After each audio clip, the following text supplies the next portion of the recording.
Welcome to Armchair Expert. I'm Dax Shepard. I'm joined by... Monica Padman. Oh, Monica Padman's here. So listen, gang, here's the story. We have an interview with T.I., known as T.I. or Tip, or his birth name was Clifford Joseph Harris.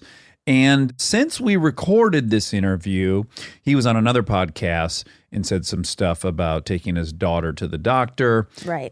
There was a lot of blowback from that. I want to state for the record, I have a different opinion than the one he stated in that interview. We don't agree on that. But at the same time, I find him incredibly fascinating. His story is very, very interesting. It's also worth noting, I think, before you listen, that I've talked to him since this.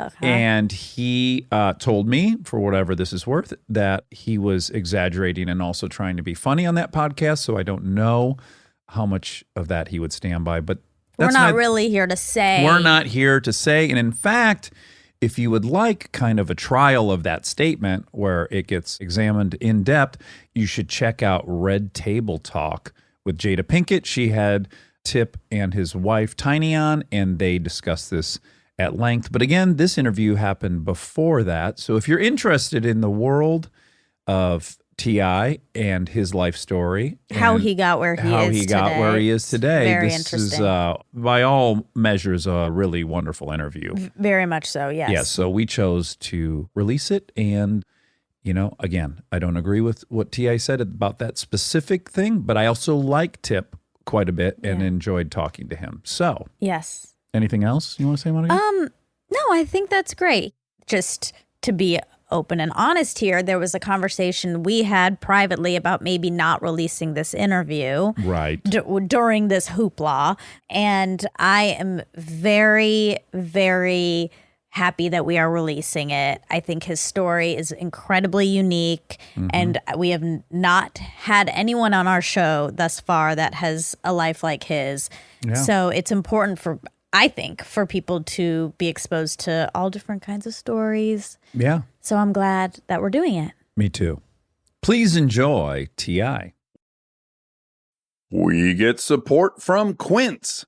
So we've been talking about Quince a lot lately, and as we head into fall, it's the perfect time to reset your wardrobe with their amazing pieces. I think it's so fun to do when the seasons turn over, to just spruce up your wardrobe with a couple specials, and Quince is the place. Totally. We're talking organic cotton, Mongolian cashmere, tailored chinos from just $60. Premium fit and quality you'd expect from a luxury brand designer. I love Quince. I like it understated and subtle, and I like stuff that has high quality. And Quince checks all those boxes. I love a lot of stuff from Quince. Honestly, they have incredible premium denim, which is very important for fall. It's pretty much all I wear in the fall is denim. And Quince has such a good selection of quality denim. Their stuff is so versatile, timeless, and built to last that you just grab every single day without thinking. Right. And all of that for 50 to 80% less than similar brands. They go direct to ethical factories, cut out the middlemen, so you get all that quality without overpaying for it.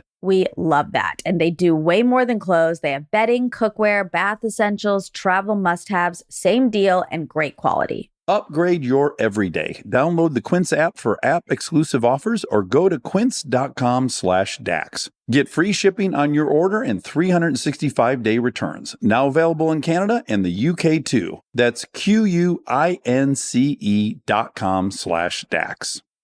We get support from Skims. Oh man, do I love Skims. I've been living in the Skims lightweight cotton collection all summer, and I have to tell you, getting dressed has become so easy. I just throw it on. It just feels right immediately, whether I'm grabbing coffee or I'm on the couch all day or I'm out, even going to dinner. The cotton is so lightweight and breathable, which in this heat is a non-negotiable. The cotton jersey t-shirt, I just need everyone to know about this one. This one hugs in all the right places. It's very soft and it still looks and fits the same after months of washing, which is very hard to do, I feel, with t-shirts. I've been wearing the black cotton jersey t-shirt with basically everything all summer long. It goes great with any patterned skirt or shorts or pants. I mean, anything, truly. I believe that's probably my favorite piece from the cotton collection, but they also have great lightweight cotton thongs that are so comfortable. and they're cute. That is a very, very hard mix to achieve, especially with undergarments. I feel if you can find some that are cute, but also comfortable and do the job, that is a win. And Skims has really, really figured that out with the lightweight cotton collection. Shop Skims Cotton and all of my favorite pieces at skims.com. After you place your order, be sure to let them know we sent you. Select podcast in the survey and be sure to select Armchair Expert in the drop-down menu that follows. He's an armchair expert. He's an armchair expert. He's an armchair expert. He's an armchair expert. So, Tip, you're the first person to arrive with their own bottle of tequila, and nothing could make me happier. You're educating me on it. It's Don Julio 1942. Yes. And I can tell just by looking at the packaging, this is a premier liquor right here. Mm-hmm. Very exclusive. It's extremely smooth. And now, It's extremely smooth. does it preclude you from getting a hangover? Yeah, well, you drink enough of anything, you're going to get a hangover. See, that's what I kind You of know what I think. mean? You drink enough of anything. Some can get you a hangover after 2 drinks, and some it may take 10. Yes. But if you drink enough of anything, no Yeah. matter how good it is, you're going to get a hangover. Well, first and foremost, let's just say that you have, what a voice you have. Yeah. I could throw you an encyclopedia right now and go, Tip, go crazy. Just What? read this motherfucker to me. Well, The thank you. smoothness is so nice. As nice as the tequila. It really matches. is. Yeah. It pairs nicely Yeah. with your Well, I voice. appreciate it. That is serendipity. I Yes. say. And I want you to know that Monica is from Atlanta. I am. So you have a comrade here in the attic. That's right. Well, what part of Atlanta are you from? Oh, well, here's where it's Monica? going to fall apart. No, I know where I'm from. I see where I you're from, know. Monica. Duluth. Duluth. Do you know Duluth? I No. know it's not No, necessarily no, Atlanta, but, It's not. Suburbs of Atlanta, outside the Okay. perimeter. Half Right. hour outside Atlanta. But you did all your hanging out and stuff in Atlanta. I didn't. I mean, I wish I did. I wish I could Okay. say yes, but I just, I was just a so you- kid running around the suburbs. Well, and then Athens, because you went to UG. I went to UGA. UGA there. Yeah. Yeah, that's dope. Still Yeah. not Atlanta, though. Still real- I mean, I man, we wish glad I to did. have you. We glad to have you. Still not exactly Atlanta. Well, Now, You know. do you watch the show Atlanta? Yeah, I watch it. I hadn't stayed through and binged watch it through an entire season. Uh-huh. But because it's a week to week thing, and Yeah. it's not like a Netflix, Hulu, like a streaming platform where you can watch the whole. Yeah, FX is Yeah. hard to Yeah. work out. For So some reason. I usually catch about 3-4 episodes a season. Did you see the one where they went to Helen? Yes, You did, right? I did. It was for the German kind of. Yeah, the Oktoberfest thing. Yeah, I saw that. And I now saw that. I've been there, and Yes. as has Monica. Have you been up there? No, not really interested. Yeah, that's fair. Yeah. I can definitely see that. Yep. Well, I fucking love that show. Do you think it's a pretty good, accurate portrayal of living in Atlanta? I think it captures some accurate portrayals. I think the perspective from which it's being told is a lot different from my own. From your own. You know what I mean? Uh-huh. But I can still see glimpses of myself. Yeah, well, you're an artistic guy. Yeah. So I guess, and again, I'm projecting onto him. I don't really know him, Well, Donald. he's a very talented brother, and Oh, I think yeah. he captured a viewpoint of the city that has never been shown before. If you recall the episode where Paperboy was trying to get a haircut and he was with his barber all day. Yeah. That is that barber. Yeah. That barber is an accurate depiction of Atlanta. Yeah, he had to run like 30 errands before he could do this haircut. And got 50 jobs. Got anything you want. Barbers, they are the most resourceful people. Well, I'll tell you, I've spent a bunch of time in Atlanta when I was younger because I worked for GM. That's neither here nor there, but we had to do a lot of car shows in Atlanta. And then I'm from Detroit, but if you were from Detroit, you'd be giving Motor me the City. Yes, but you'd be giving me the Monica shakedown because really I'm from about 25 miles outside of Yeah. Detroit. But I did live downtown Detroit when I graduated high school. In the scenes in Atlanta where I'm like, this is authentic as fuck. It's just the gas station scenes. Yeah. Just hanging at the gas station. I Yeah. can't tell you how many hours I logged at a gas station, just kind of waiting for shit to go down. And it Right? always went down. It never lets you down. Yeah, there's Yeah. always something brewing at the gas station. True. Gas stations, liquor stores. Yeah. And the hot wing spots. And people are on different levels, right? So some people are like 8 hours into partying. Some people just Right. kicked off. And there's all these intersections of people, different energies going on. Ends of moments, beginnings of others. Yeah.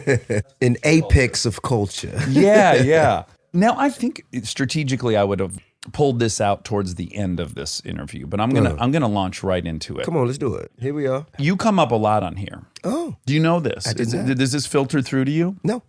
Okay, here's how you come up all the time.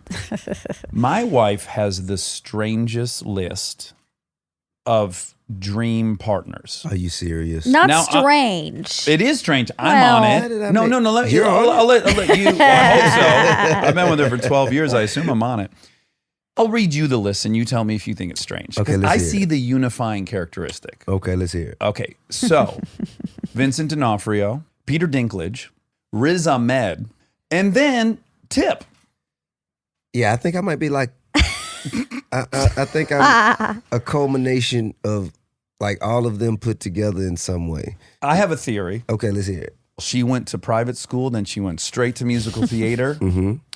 And she's a good girl. And she likes some danger. She is attracted to some danger. Okay. So I'm an ex-drug addict, fuck up, hillbilly. Right. So there's a little bit of danger and it's way out of her comfort zone. I think it might trigger maybe a little insecurity like, is this bad motherfucker gonna like me? Or am I too goody-goody? Right. And the same way you and I will meet like a goody-goody and be like, oh, am I too trashy for her? Is she gonna like me? There's like this intrigue, right? Hard I to get it. have. I get it. Right? So Yeah. I think that danger unifies that group. Now, I can't speak on Riz Ahmed, but I know Vincent and I are friends, and he's a dangerous man. Right. He's a dangerous man. I think I'm a reformed Me too. dangerous. That's her preference. Man. Yeah. Yeah.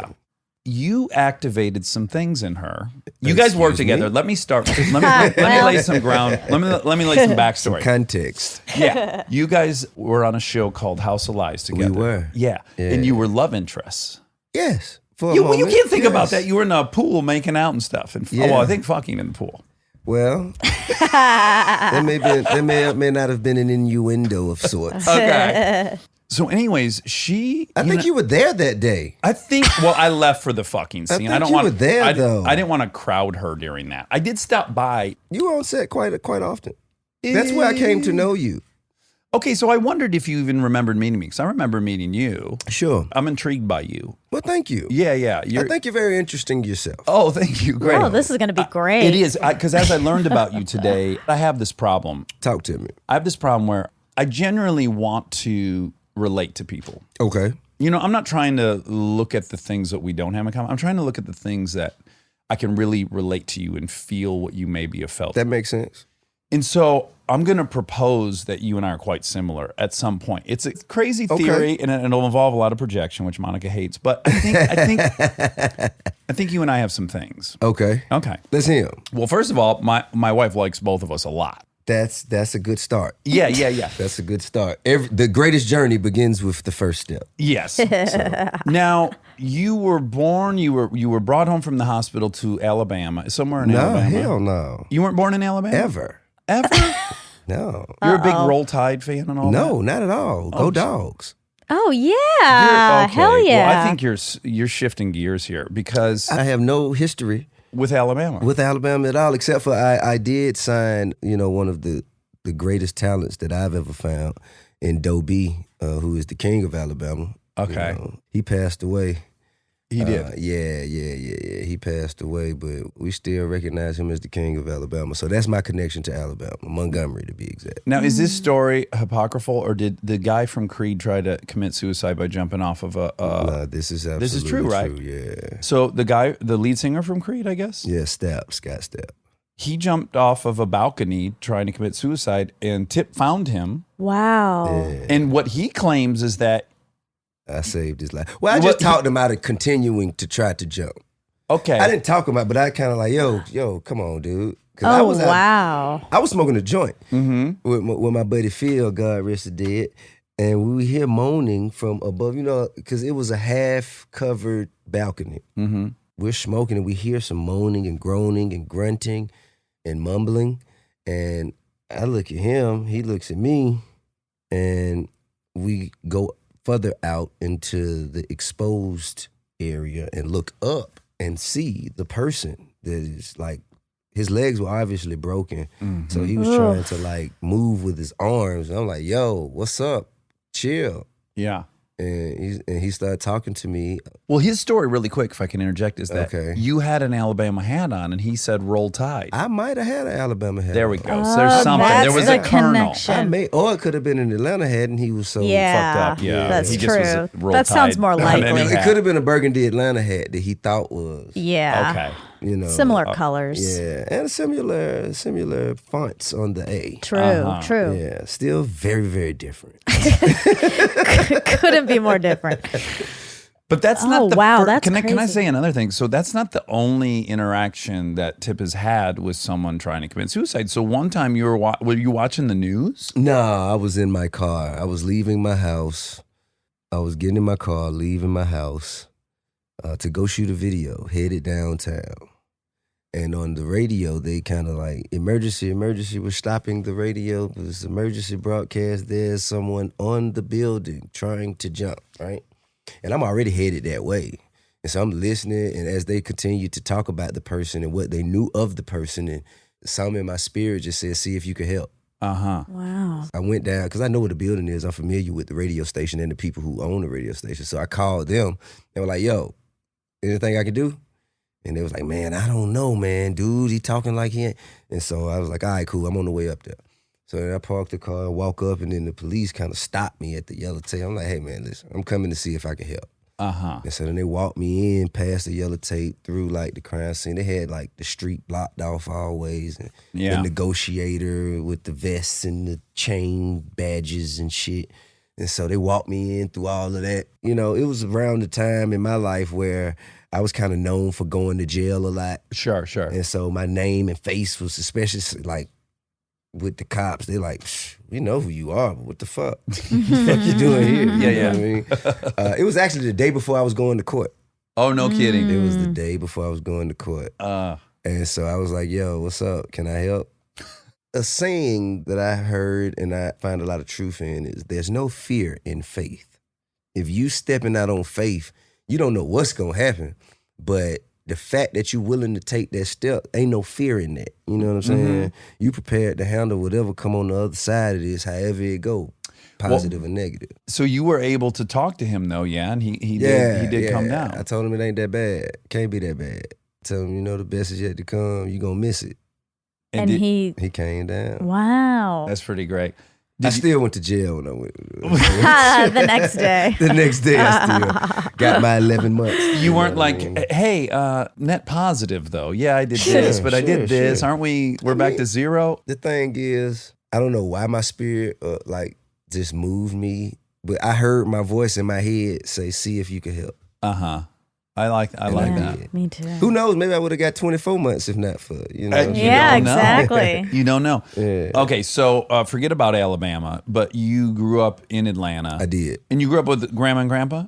Grandma, grandpa, aunts, uncles, mom. Dad was in New York, but I used to spend my summers in New York with my pops. And he owned a candy store in Harlem or Yeah, something? yeah. He owned a candy store that was much smaller than this room. Uh-huh. But it was his. And he also owned an apartment building in Harlem as well.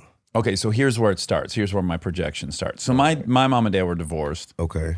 I saw dad, infrequently. Mm-hmm. And it left me. Well, do you have brothers and sisters? Yeah, actually, it's my brother's birthday today. My brother. Oh, no Oh, kidding. happy birthday. Yeah, right on. How old is he? Is he He's older? 26 now, I believe. Oh, he's much younger. Yeah, he much young. Oh, how you know how much? Because you turned Oh, he's 39 in much September, younger. right? 39 in September? Yeah. Well, he might be, let me see, I think he may be 11 years younger than me. That's substantial. So he's probably 27 now, something like that. That was fast math. Oh, thank you so much. Not on you. He did fast math. Well, he's going to do Yeah. all the We we stuff like I can fast do. math yeah. on this show. I'm pretty good at math. That was one of my best subjects. In my situation, without dad around Mm-hmm. to say like, good job, son, you're becoming a man. I really got that from all the dudes around me. Okay. I was like, what is masculine? Ride a wheelie? Okay. Get in a fight? Okay. Whatever the thing was. Right. Yeah, sign me up. I need to get that. At least you knew that those were the things that you needed. Yeah. You actually gave a shit about what does it take to become this. Yes. I just kind of just started saying, I'm a man. And just started doing shit that I thought men did. You dig what I'm saying? I totally dig what you're saying. And I think you and I did basically all the same shit is where I'm going with it. Because we watched this incredible documentary, Kristen and Monica and I, called The Mask You Live In. And it's all about how we raise boys, right? Okay. And it basically said, here's in America how you become a man. Make money. Right. Fuck a lot of chicks. Okay. Drink excessively or do drugs excessively. Optional. And fight. And they turned to me and they were like, what a cliche you are. And I'm like, I am, dude. That was the list. See, and I'm like, let's go get it. When I hear that, I hear it differently. Okay. I heard provide. Mm-hmm. What's the spin on protect. fucking? Okay, the spin on fucking is be fruitful. Spread your seed. You know what I'm saying? Spread love. Provide pleasure. You know what I mean? Match energies. Okay, that's a beautiful way to That's look at nice. it. You dig what I'm Connect on a saying? physical and emotional and spiritual Connect, level. be present. Mm-hmm. Be present. Yeah. You said do a lot of drugs. Or smell drink the a lot. roses. Smell the roses. Smell the roses. I like that. I like that. And defend, protect. Like that's how I heard that. Yeah. Like if someone is to stand in a critical position, what is the true difference? I always have me and my wife, we go back and forth about this all the time. She always tells me to shut up. What is the difference between chivalry and chauvinism? Mm-hmm. It's a very fine line. You dig what I'm saying? I do, and it's up to us to be monitoring what side of the line we're on. Sure, because I've been on the wrong side of it a bunch of times. We all have, but to us, we were being chivalrous. Mm-hmm. Like if we tell our wife, "Hey, listen, you ain't got to worry about working.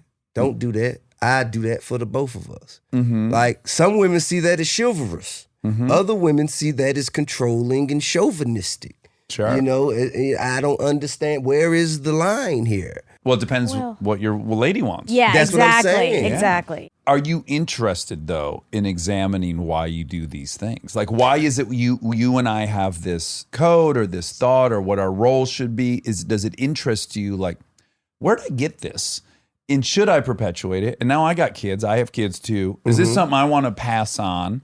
Does that interest you? I'm always interested in learning and growing, evolving. I'm always interested in that. Yeah. I will say that my way's gotten me this far. I mean, I'd be hard pressed to say that another way would have gotten me farther. Coming from where I come from, Yeah. I think a lot of it is environment and circumstance. Mm-hmm. You know, I think, at least for me speaking, the way that I am or was indicative to the environment I had to endure. Of course. And I think that had you placed me in a different environment, my skills, talents, and abilities would have morphed or presented themselves in different actions. Yeah, I 100% agree because I've had that same thought. But Right. I've often thought, oh, what gets you into the party might not be the thing that keeps you at the party. Yes, or the thing that elevates the party. Right. Yeah, I can dig that. Like, there are you some got- definite adjustments that must be made. Yes. I'm a self-diagnosed narcissist, though, by the way. I'm So is gonna let he. you know So am that. I. Yeah, so I understand. That's my addiction. But I was raised by a bunch of undiagnosed narcissists. Uh-huh. Like, for instance, you know, just think about a stern parent. For me, my grandmama was a complete narcissist. You know, live in my house, abide by my rules, my way or the highway. Like, all that is narcissism. Mm. And my father was the same way. Let's say the quintessential example of, let's say in a white man's household, what it means to be a stern father. Like the 70s show. The Pops in the 70s show. Yeah, yeah. That's a narcissist. Because he's like totalitarian and he's Right. Okay. Narcissists raise narcissists. I'm a product of narcissism, but the thing is, I think for you and I, what makes us stronger and more able to adapt is that we recognize our narcissism and we apply it where we need to and we pull it back where we can recognize Well, that it's Here getting out was of the hand. breakthrough I had the other day. I was driving to work and I was like, who am I kidding? I'm a fucking narcissist. I think about myself all day long, every second of the day. If you have a problem, I run it through how it's going to affect me. Then I can maybe find my way to benevolence and generosity, but it's going to go through what price I got to pay first. What I heard you say is, I'm willing to help you until it hurts me. Right. And that's a self-preservation type of a thing. That's not necessarily narcissism to me. Now, see, my narcissism, I feel, is more so deeply rooted in the fact that I have better ideas. You know what I'm saying? Like, and I'm an ideas guy. So if you come to me with an idea that makes me feel like it's better than mine, I'm not so stuck in my narcissism that I won't go with your better idea. Right. However, if you don't have a success in convincing me of this, I'm going to force my idea into the execution because I believe in my idea more than I believe in yours. And that also makes me a narcissist. Well, But you've had confirmation that your ideas are good Yeah, in you- life. Sometimes. But you have evidence Yeah, that, right, so that's not really narcissism. which can be that's dangerous, just, though. It could be can be. another successful person, though. Yeah, And yeah. I'm still gonna go with my idea because I'm willing to fall or fly on my performance. Yeah. You see what I'm saying? Yes. Okay, so my big hang up is, and I say this to Monica all the time, it's inconvenient for most people around me. I will not participate in a bad plan. I just won't do it. Everyone can be mad at me, but it's like, That's right. If you see the fog, but I see the destination, and you're not willing to follow me, yeah. I'm not following you through the fog because I see where we're going. So I should be the one leading. And Yeah. if I can't lead, then I'm out of it. I concur completely. But I have that though because my mom got married a few times. Okay. A new dude showed up Okay. with a whole new game plan for the family. I've never experienced that. Okay. It was me and my mom from the whole ride. The whole ride. Yeah, just me and her. Okay. So I was the victim of a lot of bad plans. Ooh. And I said to myself, soon as I was 18, I'm like, I'm done with fucking bad plans. Never following another fucking I'd rather fall off the unorganized- cliff and at least I decided to do it. That's how I feel. Yeah. Because I'm going to have to deal with the outcome. Like, whatever the consequences are from this bad decision, I'm going to have to deal with the outcome. Yeah. And I'm going to discipline myself and be able to endure whatever the outcome is a lot better if I made the decision, if it was a conscious decision of my own. Couldn't agree more. Stay tuned for more Armchair Expert, if you dare. We are supported by Walden University. You know that feeling when you've been thinking about making a move, going after the degree, the promotion, the thing you keep telling yourself you'll get to someday? Walden University is built for that moment. For over 50 years, Walden has helped working professionals get the W, the knowledge, the skills, and the confidence to create real change in their careers and communities. Their programs are designed around your life, not the other way around. With tempo learning available in select programs, there are no rigid schedules or set weekly deadlines. You move at your own pace. And Walden's faculty aren't just academics. They're practitioners who bring real-world experience into everything they teach. From your first class to career coaching and beyond, Walden is your partner the whole way. Take the first step and learn at a pace that works for you. Visit waldenu.edu. Walden University. Set a course for change. Certified to operate by Chev. We get support from Apple Gift Card. Back to school is here, and for many, that means some big life transitions. Whether they are heading into a new grade or setting up a dorm for the first time, you want to give them something that actually supports their growth and success. Apple Gift Card is a versatile solution because it takes the guesswork out of gifting. It's not just about a new pair of AirPods for focus. It's about giving them the invaluable chance to choose the digital tools and subscriptions that suit their unique journey. They can use it for productivity apps on the App Store, movie nights on Apple TV, or extra iCloud storage for all those new memories. With Apple Gift Card, it's so empowering to give the students their freedom to allocate their own resources. Celebrate their new academic chapter. Visit applegiftcard.apple.com to celebrate their milestones and gift one today. This episode is brought to you by SoFi, the all-in-one finance app where you can bank, borrow, and invest all in one place. Let's talk bank accounts for a second. The average bank savings rate is 0.39% in interest. You're earning pennies on your savings, but it does not have to be that way. With SoFi high yield checking and savings, the money barely making moves sitting in your savings account can earn over 8 times the national average savings rate with eligible direct deposit. No account or overdraft fees, which feels rare these days. You can get your paycheck up to 2 days early, perfect for getting ahead of a bill or grabbing what you need right when you need it. Plus, get up to a $300 welcome bonus when you sign up with eligible direct deposit. Sign up for SoFi checking and savings at SoFi.com/armchair. SoFi checking and savings is offered through SoFi Bank N.A., member FDIC. Terms apply. This episode is brought to you by ServiceNow.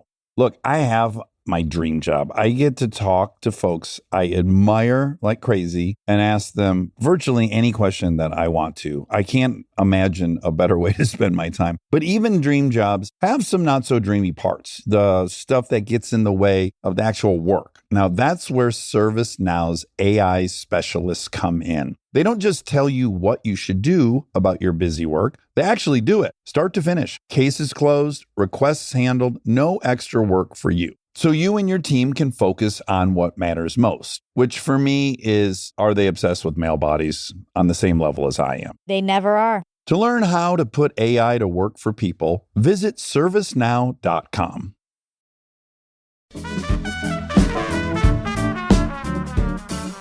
Now, the other thing I would imagine, again, I don't know what grandma and grandpa were doing or your mom was doing, but we grew up pretty, especially at the beginning, my mom left my dad. Fucking broke in a welfare building. All right. I coveted money. I never played sports. I don't know how to pop wheelies. I could ride, but I don't know how to, I didn't really participate in all of those extracurricular, like those leisurely activities as a child. When I went outside, I came home from school, put my books down, went outside, and it was about some money. Yeah. The example I had was my father. When I went to my father every summer, and I lived in a lap of luxury. We had cable with all the channels. The first time I saw a CD player, DVD player, was my dad's house. And unlimited supplies, like Yoo-hoos from floor to ceiling. You know what I'm saying? We used to wake up on Saturdays and go to this big warehouse where all of the because he had a candy store. Yeah. So we go to this big warehouse where all of the convenience stores and everybody buy their supplies and get wholesale cases of Yoo-hoos, Welch's, strawberry, and grape, and Coca-Colas. Well, he liked Pepsis. You know what I mean? And versus Good thing he wasn't in Atlanta. when I come to my mom's house, we gonna have groceries from, the 1st to the 15th, because that's when food stamps come. And then we gonna making it work. Grilled cheeses and noodles for a couple That government weeks. cheese, though, is delicious. I never had it. Oh, my God. I want to find out where to buy it. I never had It came it. in the brick like Velveeta, but it was American. See, It was I think that's nice. a different level of poor. We didn't had have the that. food stamps and but when we went to the store, we got Velveeta. Okay, good. You know good, what I'm saying? Good. Well, it is really good. The other stuff is terrible, but the cheese is really unique. Yeah, we I've didn't- tweeted about it, and a lot of people can relate. They want that government No, cheese. I don't want it. I don't want nothing from the government. In my coveting wealth, I shoveled driveways. I was always just trying to make some money.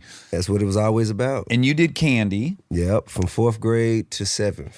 Mm-hmm. And then you fenced some merchandise, we'll call Yeah, it. yeah. Well, I call it was a concierge buy and sell. You dig what I'm saying? It was like a consignment boutique of sorts. A redistribution of wealth as well, That's maybe. it. Well, no, we were all poor. I did steal from poor people.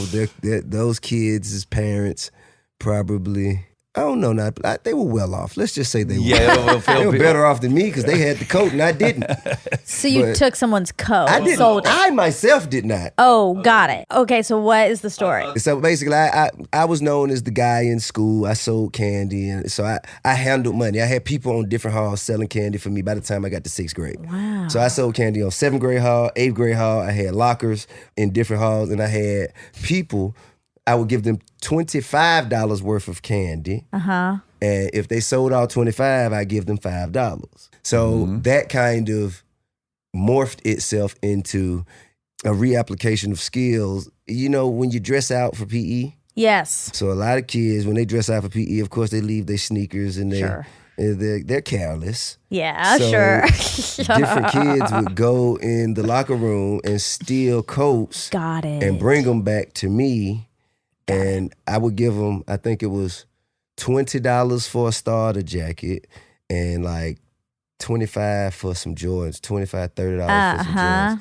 And I would take these items or goods that I buy. Sundries. Absolutely. And my inventory. And I would go and sell them on the other side of town where my grandmother stayed, which was the west side.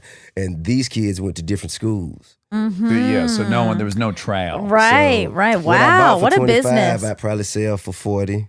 Right. You know what I mean? Made And a what little And what I profit. bought for 30, I'd sell for 50 or 60. So he quickly recognized margin. So the candy had like a 25% margin. The fenced goods had maybe a 50% margin.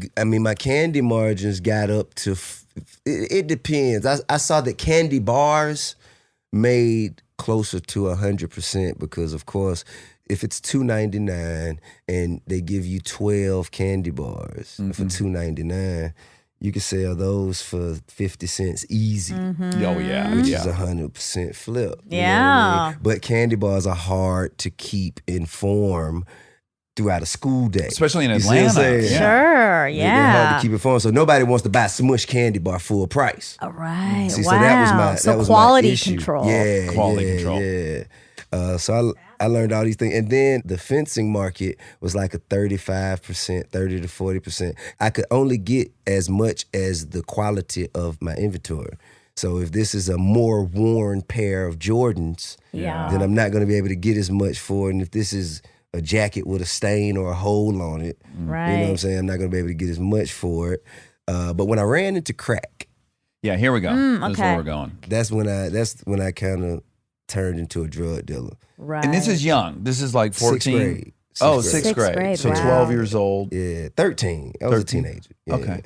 So 13, and now you realize, oh, this is 300% markup. At first, yeah, it was. My first play was about a 300%. I turned 50 to 150 or 140. You know what I mean? Give or take. And now here's where we're on different sides of the supply chain, but I've bought a lot of crack Okay. in my youth. It fucked with my worldview. I don't know if it fucked with your worldview. How so?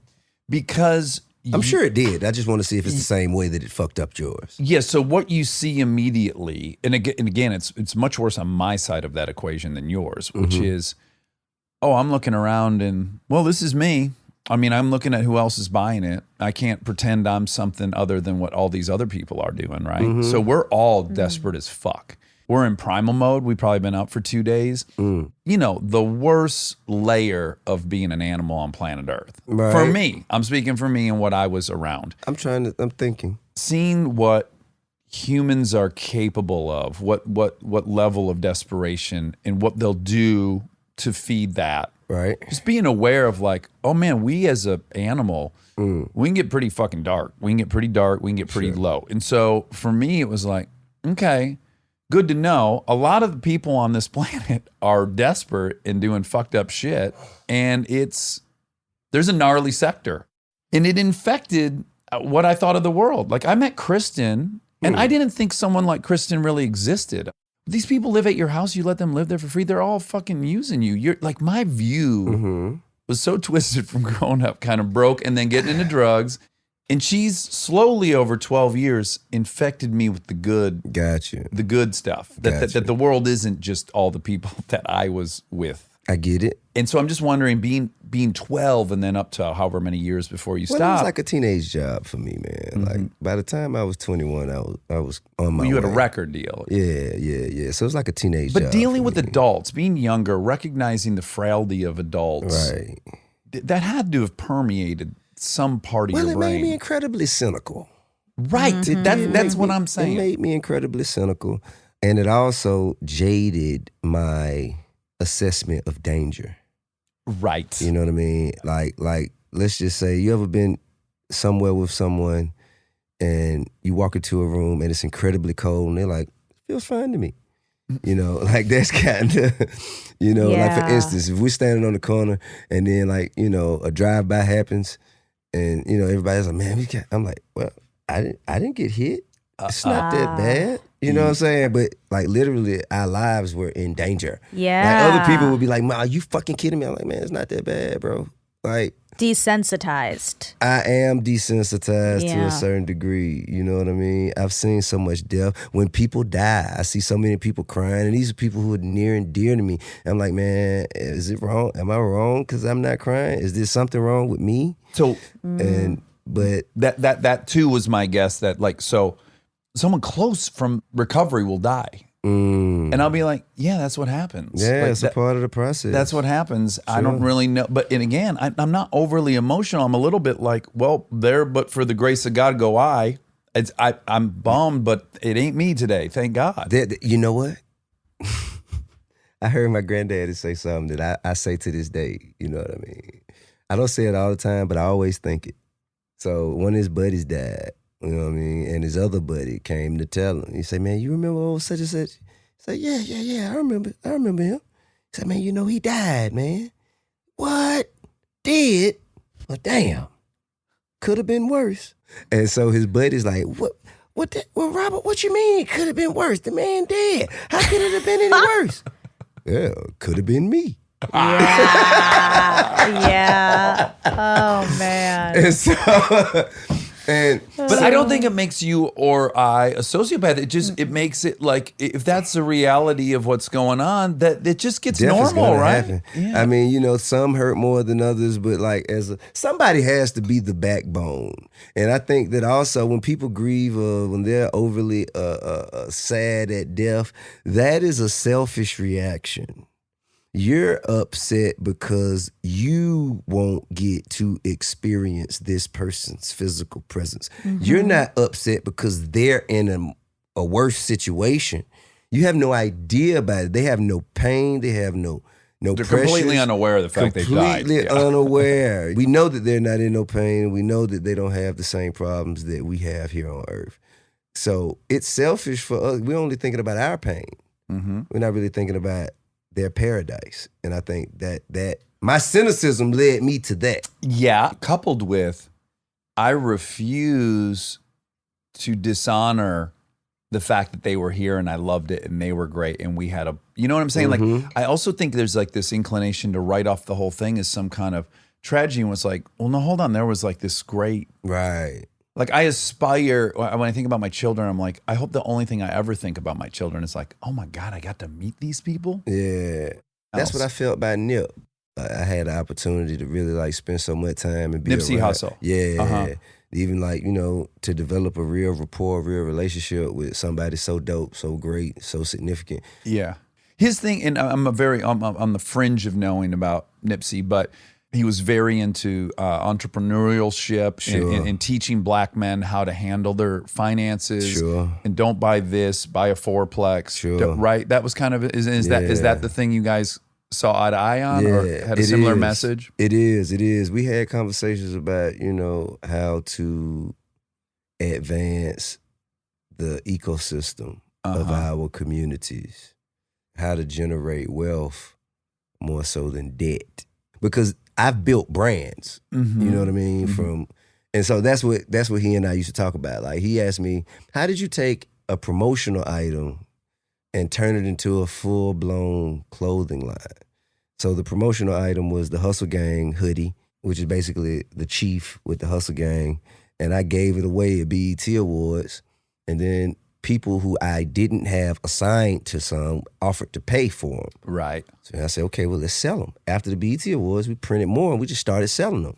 And in 3 months, we had made like $500,000 selling hoodies. That's a good racket. And then I already had another clothing line by the name of Aku, which I still have. And my partners in Aku was like, yo, our retailers are asking us about this other thing you have going on, and we have a deal here. What's going on? Right. Like, all right, I'll let you in. Yeah. You know? And so now we That's kind of like if you're in a band, you do a side You project. dig what and I'm they saying? They find out. They're like, Exactly. wait, were you playing with so-and-so?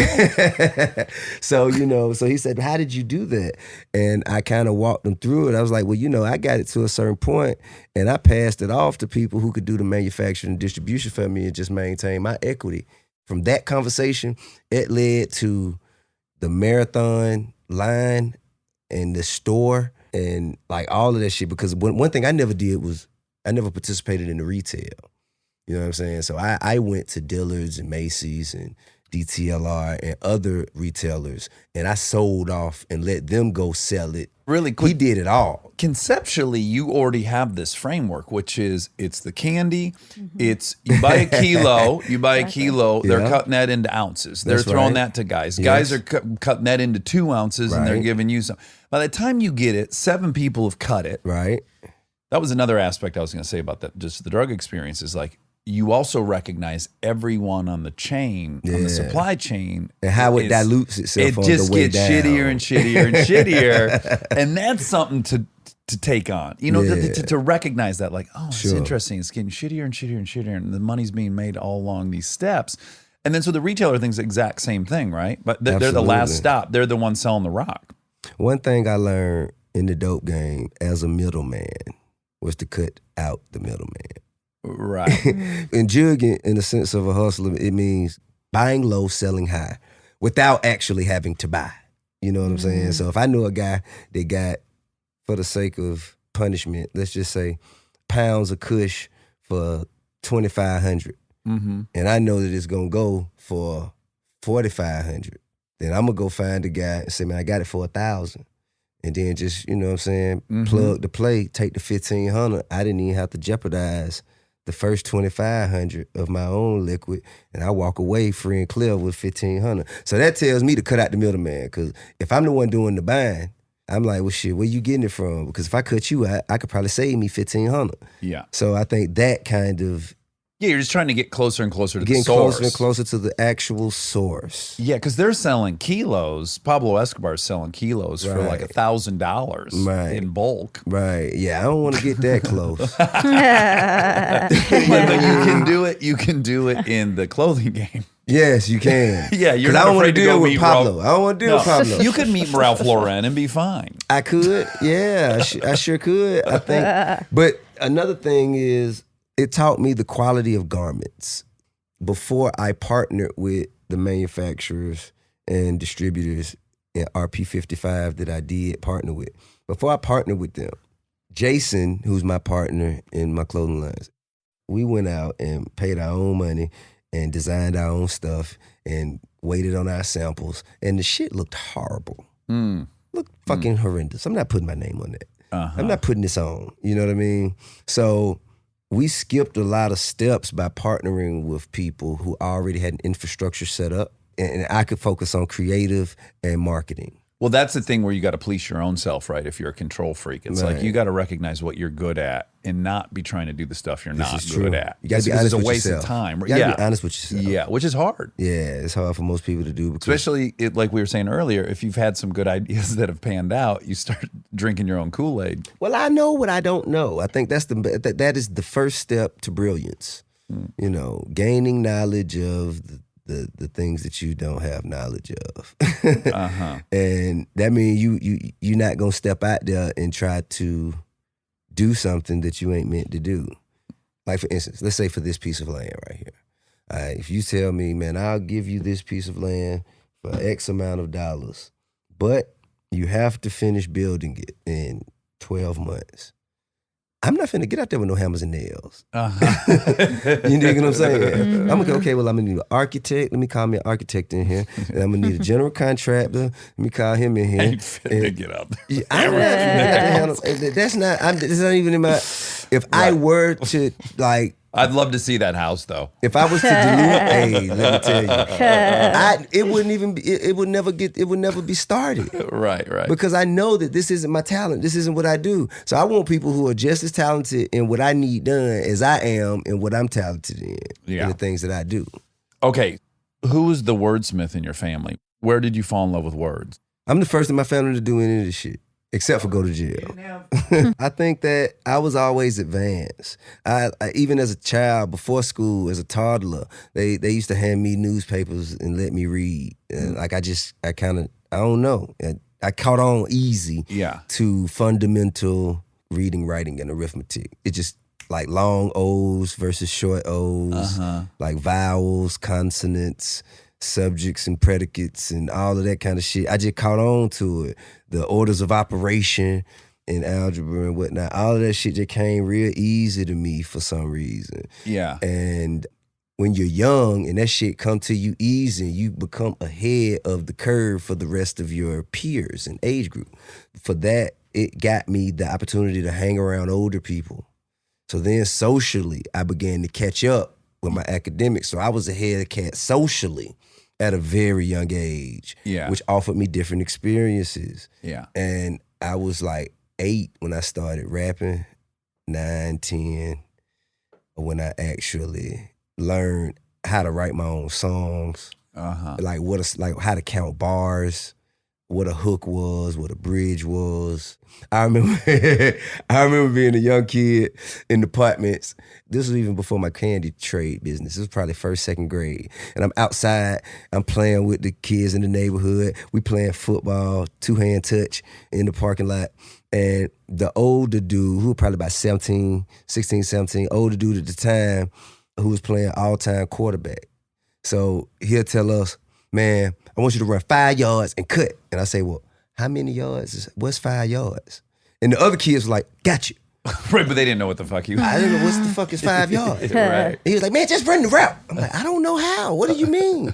You know what I'm saying? Whereas if you put me in a situation and we're talking about, like, I want 2 paragraphs with this kind of indentation, I got that immediately. You dig it? And I don't know why one thing was more simple to me than the other. Yeah. But I think that is what allowed me advanced opportunities and experiences as a kid. Because my uncles, who were the neighborhood drug dealers, big time neighborhood drug dealers, and that also kind of put into my mind what I wanted to provide for my mom. 'Cause I used to see my uncles on Mother's Day. She was the first person on the block with a side-by-side refrigerator, freezer with the automatic ice maker, and you know what I mean? In the ghetto, that was a big thing. So, you know, I saw them surprise her on Mother's Day, driving a side-by-side refrigerator freezer down the street, and all the effort that they put into like making sure that they provided and took care of her. Yeah. And the house as children. So that's when kind of I was like, well, I need to do that for my mom. You know what I mean? Yeah. And it began to Yeah, it's the first woman you evolve want to for me. provide for. It was. So those were the examples that I had set for me as a youngster. Okay, back to rapping. When my uncles would stay up all night and drink beer and do their thing, count their money, talk about girls, have girls over and all that, I wanted to be a part of that. Oh, yeah. You know, of course, it comes to a point in the night where I'm like, man, get your ass in there, man. But when I showed them I could rap, They wanted you to hang around. then it's like, man, come here, Tip. Do that thing you can do. Oh, yeah. Then I could stay up late. You know, I get me another It was 2 the hours pass. with the grown people. Yeah. You know what I mean? That was like, you know, a rite of passage for me. That was like my pass into that lifestyle. So I went from rapping LL Cool J, I'm bad, to entertain them for an extra couple hours up and in the mix, to learning how to write my own song. My uncle said, if this is what you really want to do, if you learn everything about it, I'll make sure you have everything you need to make it. So that's when I dove into books like All You Need to Learn About the Music Business, learn what publishing was, you know what I mean? Yeah. And right when I felt like I was ready, he caught a case and had to go away for 10 years. So then I had to kind of start navigate my own way. Yeah. Words, I say it wasn't until high school for real. Until I got into high school, there was a teacher at Douglas High, Frederick Douglass High School. Her name was Miss Pearson. So Miss Pearson, I was a class clown, hooligan. I was known as one of the bad kids. Sure. And she engaged me. She had a conversation with me. She knew I was smart. And she knew I could rap. So she said, you know, literature will improve your skill set as an artist. You know that, right? I was like, how? So she said, songs are better when they're different. And the way you make songs different is through words and language and perspective. And I was like, So then she said, I tell you what, you could just say, hey, I see that girl over there and she's pretty in a song. But if you say, from afar I observe your beauty, that's a better song. Yeah, now I'm interested. You dig what I'm saying? Yeah. So when she kind of appealed to me in that manner, Pushed you. She was the first person to talk me about metaphors, double entendres, similes, antonyms. You know what I'm saying? Like those kind of things that I could actually apply The tools. to my music. So I remember a semester, I failed every class, but I got an A in Miss Pearson class and in algebra and got called to the principal's office. And the principal said, it was Dr. Hill at the time, he said, son, you obviously can do the work. You have what it takes. Why won't you just have to apply yourself? I say, well, see, this is the thing. You got a building full of kids who trying to figure out what they want to do in life. I already know, but y'all ain't giving it to me. Right. Y'all trying to train me. And that's what I feel about public school too. I feel like it's there to kill the confidence of young black men. It's there to make them conform, break them down, make them, kind of submissive to a certain workforce or a certain authority of the systems of America. That, listen, what's going to be better for me and my life and my family? Like, damn that, go to work, get a job, all that shit. Why you ain't teaching me how to be the owner of a business? Why do they raise their hand? Why do they ask the kids to raise their hands all the time and say, what do you want to be? Meaning, what job do you want to have when you grow up? Right. Instead of saying, which company do you want to own? What do you want to offer the world that isn't presently existing? Like, if that's the bar, then that's how kids are going to grow up in school thinking. Yeah. I already started thinking like that. So I told the principal, you're not giving me what I need to be what I want to be. So I'm going to just take what I can use and I'm going to be on to the next phase of my life. And he said, man, get out my office. He said, get your ass out. And so I did. I got out of his office, but He's in a tricky fucking situation, which is, sure, he's talking to Tip, who's going to go on to be a great musician. right.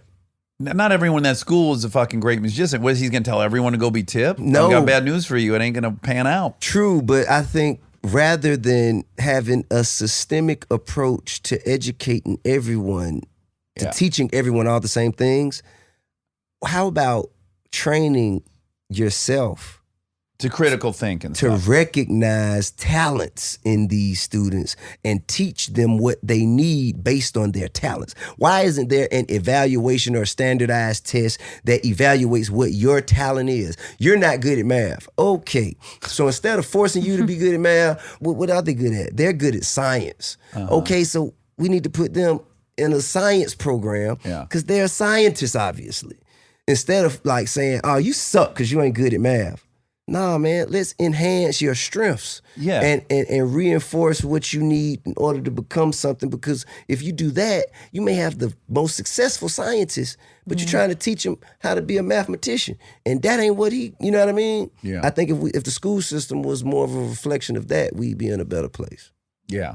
I agree. Here. I think it's moving that way. They're getting off of because you can go on Google and fucking find out everything. So I don't think they're making you memorize by rote anymore. Right. I think they're spending the time on like critical thinking and Sure. conceptual stuff, and I think that's I think the STEM, right direction. STEM is a big part of that. STEM and technology, coding, and all that Yes, stuff. yes. Stay tuned for more Armchair Expert, if you dare. Living your best life means being extra where it counts and skipping the extra where you don't need it. Like in your cleaning products. That's where Seventh Generation comes in. Their bio-based cleaning power delivers a powerful clean with nothing extra in the bottle. Need a dish soap that cuts through the tough grease? A detergent that tackles the worst stains and odors? Seventh Generation handles it all without any dyes or artificial fragrances. Real clean doesn't have to come with a long list of add-ons. Upgrade to a powerful clean without anything extra. Look for Seventh Generation dish soap and laundry detergent wherever you shop for your cleaning products.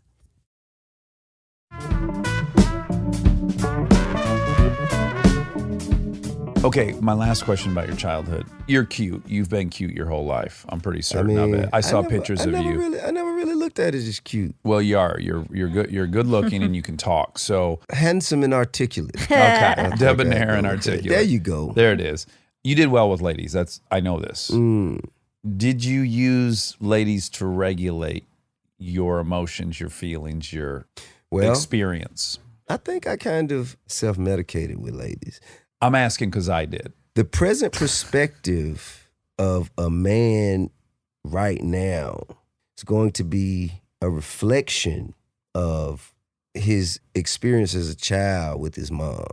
When I start having kids and seeing how my kids' moms treated my sons, I learned that I wasn't really nurtured as a kid. I never experienced all of the physical positive reinforcements. It was always me and my mom in this together to come up. Right. And we got to figure out how to get ourselves from this situation into a better one. You were her partner, not her child. Kinda. When it was a final notice for the light bill and we didn't have but 72 hours, we had to put our head together. Yeah, that was an us problem. Yeah, not a you mom dig what I'm problem. saying? Yeah. It wasn't never her figuring it out on her own. That's where a lot of my business acumen came, because I know I got 72 hours. I need to make $367. Okay, cool. What can I do? School only gonna get me, I got maybe $30 a day on that, $40 a day on that. That ain't gonna work. What else? Yeah. Okay, well, let me, if I had some coats to sell, you know what I'm saying? I sell 3 coats and call people who I usually sell coats to, see if they got some extra money laying around. You know what I mean? Like, when my back against the wall and I ain't got but this much time to come up with this much money, I know how to do that based on my resources and the things I have around me. So, be that as it may, my mom didn't really nurture me as much. She never forced me. Like, she never say, boy, you better get out there, you better get that money. Like, she ain't wasn't no shit like that. It was just like, well, if we don't come up with this, we're going to be in the dog by Friday. You know what I'm saying? Yeah. And I answered the call, rose to the occasion, and be like, by Thursday, I'm like, well, shit, I got this much. And she was like, oh, okay, that's good. We got more than enough because I already got this much. Yeah. And that was our experience. So because I wasn't really nurtured as a young child, Yeah. I find myself looking to be nurtured by grown women now. Yeah. I see it as more like a resurgence of positive energy. You know what I'm saying? Because when we go out, man, we are exposing and extending ourselves. We're like kind of giving ourselves, It's output. absolutely, of energy and privacy. Mm-hmm. Okay? And you have to recharge that some way, shape, form, or fashion in order to continue doing it successfully. Mm-hmm. And You need an energy source. I've recognized that I usually go to plug into feminine energy. Yeah. Yeah. Yeah. And let me just, because I'm a reformed misogynist. Okay. Okay, I'm a reformed It's good to admit. misogynist. Yeah. Yeah. I think, man, most men who grew up during our times were, because Yes. it was the time of it was the age of misogyny. Mhm. So you dig? I mean, you have to accept. Just like I self-diagnosed myself as a narcissist. I diagnosed myself as a misogynist, and that's because aside from my mama and the women in my family, I ain't really had no real extensive relationships with people unless I was fucking them. Uh-huh. You know what I mean? I ain't really had like the female friend who was just the female friend. Like, you know, it was usually fucking. Yeah. Yeah. For me, I'm going to add a layer, which is like there should have been dad around to be doing half the discipline Right. and half the you go do this, you do that, clean your room, all that shit that a parent does. Right. But it only came from a woman for me. It just came from my mom. It's everything, right? You were in the passenger seat. Like I was in the I was passenger never in the. I never felt like I was in the. Oh, you passenger weren't? seat. Okay. I mean, I literally bought my mom her first car. Not her first car, but since I was born, like I was born into a household, me and my mom, she didn't have a car. Uh-huh. And I went and found out a way to get us a car. Uh-huh. I went and got us a car. You know what I'm saying? Yeah. And it was by my efforts and my hustle that I got us a car. So I felt like even when I was in the passenger seat, I could drive if I want to. Yeah. I'm the one that got us this car. You know what I'm saying? Right. So I never really felt like that kind of, I guess, inferiority. Mm-hmm. I felt like me and my mom, we ran a household together. I call her my oldest daughter. Uh-huh. I'm like, man, I raised her. Uh-huh. You know, just because the woman she was then versus the woman she is now, I feel like due to my experiences, I was able to offer her new experiences. How old was she when she had you? 22. Okay. Yeah, my pops was 50 though. Oh, you're kidding. Yeah. So you didn't resent him. Absolutely not. Oh, I love wow, my that's dad. healthy. I love my pops. I mean, I just wish we could have got a chance to spend more time together so he could have taught me a lot of the things that I needed to know about managing money. Uh-huh. But one thing he did tell me before he died, because he was around right when I when I put out my first album, I started to gain some like regional notoriety. He was around for that because he was senile at the time. He had Alzheimer's and stuff, but he still knew who I was. He was able to see me kind of like make it. After I was trying to make it Yeah. for all my teenage years, he was like, man, you better go to school, get a job. And I'm like, man, no, give me $300 for the studio, please. Uh-huh. And he was like, man, I'm gonna give it to you, but You know what I mean? Yeah. And for him to see me go from that to actually see that it panned out and turned into something, Yeah. that was great. That was validation for me. That told me, man, I'm a man now. I'm impressed. I love my dad. He died as well. I loved him to pieces, but Right. I resented the hell out of him I for never leaving. did. And he never left to me because all I remember is them being apart. Right. The earliest thing I remember in my life, the earliest, like I'm talking about the most vivid memory earlier on in my life was when my mom got robbed in New York in my pop's apartment. And I was there. I was 3 years old. And I was there. The guy came. He didn't like, let the money, where the money get? He walked in and he showed the gun. Probably, I didn't know what it was probably. And sat me down in front of the TV, walked my mama into one of the den of the living room. And they stayed in there. And I was still watching TV. He came out. He asked me if I had to use the bathroom, took me to the bathroom, set me right back in front of the TV. And I was so engulfed in whatever was going on the TV. Mm-hmm. A whole day, probably some hours had gone by. And he left out and walked out and said, the keys on the picture of the zebra. And I didn't pay him no attention. I'm just, watching TV. And then I remember asking him, like, where my mama? I want to see my mama. She was like, nah, she's sleeping. Don't worry about it. And I was like, all right, cool. And when he left, I guess after my show went off, I got up and went in there and saw my mama was like, she was handcuffed to a chair and with her mouth taped up and her legs tied up. And so I go up there and I pull the tape off her mouth and I remember, this is vividly I remember. I say, Mama, why he tape your mouth up? He think you talk too much? Oh, man. And she said, shut up. Help me get in here. So she leaned over, like, imagine you with that chair, but on your back. Like if you're bound to that chair on your back, scrunched over, walking into the living room where I was watching TV.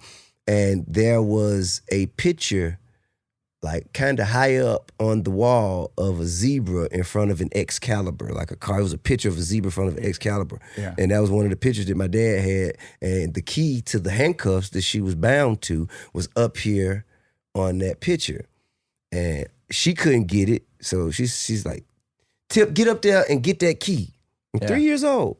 So I had to climb. So imagine I had to climb, a 3-year-old climbing on this chair that you're sitting on up to like the head part and reaching up to this TV kinda and grabbing a key and bringing it back to her, helping her undo herself. That's 3 years old. now I have a hunch you filed that in like, oh yeah, and that's the building blocks that made all this thing happen. You recognize that's a fucking incredibly traumatic Yeah. experience. I wasn't scared. I didn't never feel like I was this ever is in bullshit. danger. This is I never bullshit. felt like I was in danger. Traumatic experiences to me is holding my best friend in my arms as he died because we was just in a shootout. He got hit and they still coming back, shooting back and forth. You know what I'm saying? Like that's a traumatic experience to me. Yes, but I carried that trauma and I recognize that I carry that trauma. But let me tell you something. You're carrying the 3-year-old trauma. The reason you fucking remember it so vividly isn't because you were unaffected by it. Other shit happened that you weren't affected by. You don't remember it. That right there's clue number one that Okay. it was fucking traumatic. Okay. That I can trauma attest to that. built you to be in the next situation where you're holding your friend. Because that's the fucking level. It's like I try to explain to people coming off coke for years. It's like Right. I set 10 Okay. at a really high level. Right. So it took me probably 5 years before I could experience 9 by doing something joyful and lovely. Because I said it, I pinned it. Right. And when you fucking take duct tape off mom's face at 3 years old, I'm sorry, whether you think so or not. I mean, that said, I haven't. How about this? It's a trauma I haven't recognized. yeah. I've recognized others, but it's a trauma that I haven't recognized. Yes, but because That could I'll definitely tell be you true. something. You just go, oh, that's life. Like, Right. oh, here's life on planet Earth. When I'm Right. 3, people come in the house, they tie up mom. So this is life. You're not going, oh, poor me. I wasn't going, poor me. I was like, oh, wow. In life, dudes are fucking dangerous Right. and they hit your mom and it's scary. Right. And just that's life on planet Earth. But that isn't life on planet Earth. Shit. That is like Shit. yeah, that's not it. That's not it. Your kid seen you beat up your No, but I wife? feel like absolutely not. But I Of feel like course not. they are a product of the exception, not the rule. No, see, this is where I'm Yeah. telling you. I I had the bet you same if we worldview. I bet if we did a poll, we know the numbers. let's hear them. We talk about Let's it hear all the 'em. time. I want to hear it. 50% of all boys will be physically abused. Okay. All right, so that's half. Right. So in that way, it's either or. You could say it is or it isn't. I haven't experienced or have I witnessed in my family the experience of any sexual inappropriate behavior from adults to children. Or I had early sexual experiences that didn't involve like grown people. It was me and other kids like doing shit we weren't supposed to be doing. Sure. But I don't see that. But That's not a problem. No. then but it is a problem. No. Well- Because that kind of led to my insatiable appetite today.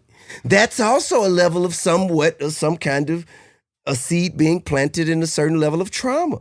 Well, so I'm the same, but I was molested.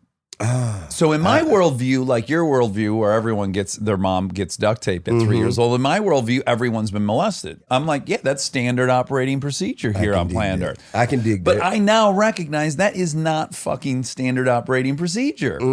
That is anything but. That needs to be avoided. That is a pattern that needs to stop. I mean, it does need to be avoided and it does need to stop. But I feel like if you look at the barometer at that moment in time, 1983, okay, and you do a census of 1983, how much of this activity was being done in America, it far exceeds 50%, I'm sure. I don't think so. I do. I beg to differ.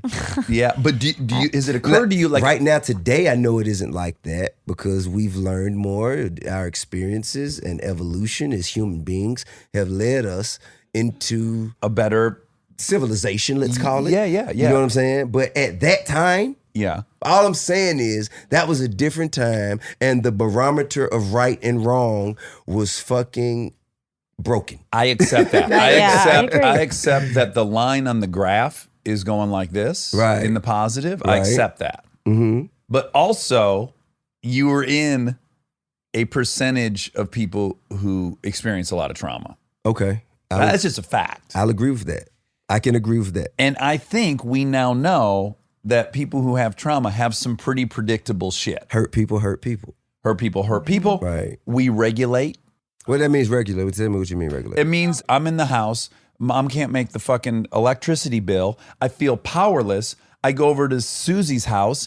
I talk to her. I got game. She's on fire. She's lit up. I'm in control of the situation. I'm not powerless anymore. I'm escaping this feeling of powerlessness. It is an outlet for me to feel Control. like I can control this. Yes. And that feels fucking good. That's a I've done that. reprieve. I I've done need that. Sure, I've done that. And drinking is a reprieve. I can control. Oh, I felt Sure. this way. I do this. I feel this way. Sure, I'm I've in done charge that. of how I feel. I've done that. Coke, I know exactly how I'm going to feel. Never done coke. That's amazing since you Never sold it. done coke. I've sold my share. Right. But I've never done it. I just always something weird about putting something up my nose. Right. I saw one of my best friends at the time. His mom had a boyfriend who snorted coke. I saw him like blow his septum out like a booger into the sink. Sure. And I'm like, Not I'll for you. pass. Okay, but so it's not Coke. I know what 2 Oxy 30s are going to make me feel like. I like anything that I know how I'm going to feel after I do the thing. I think the only opioid that I really had a pleasurable, positive experience with was lean.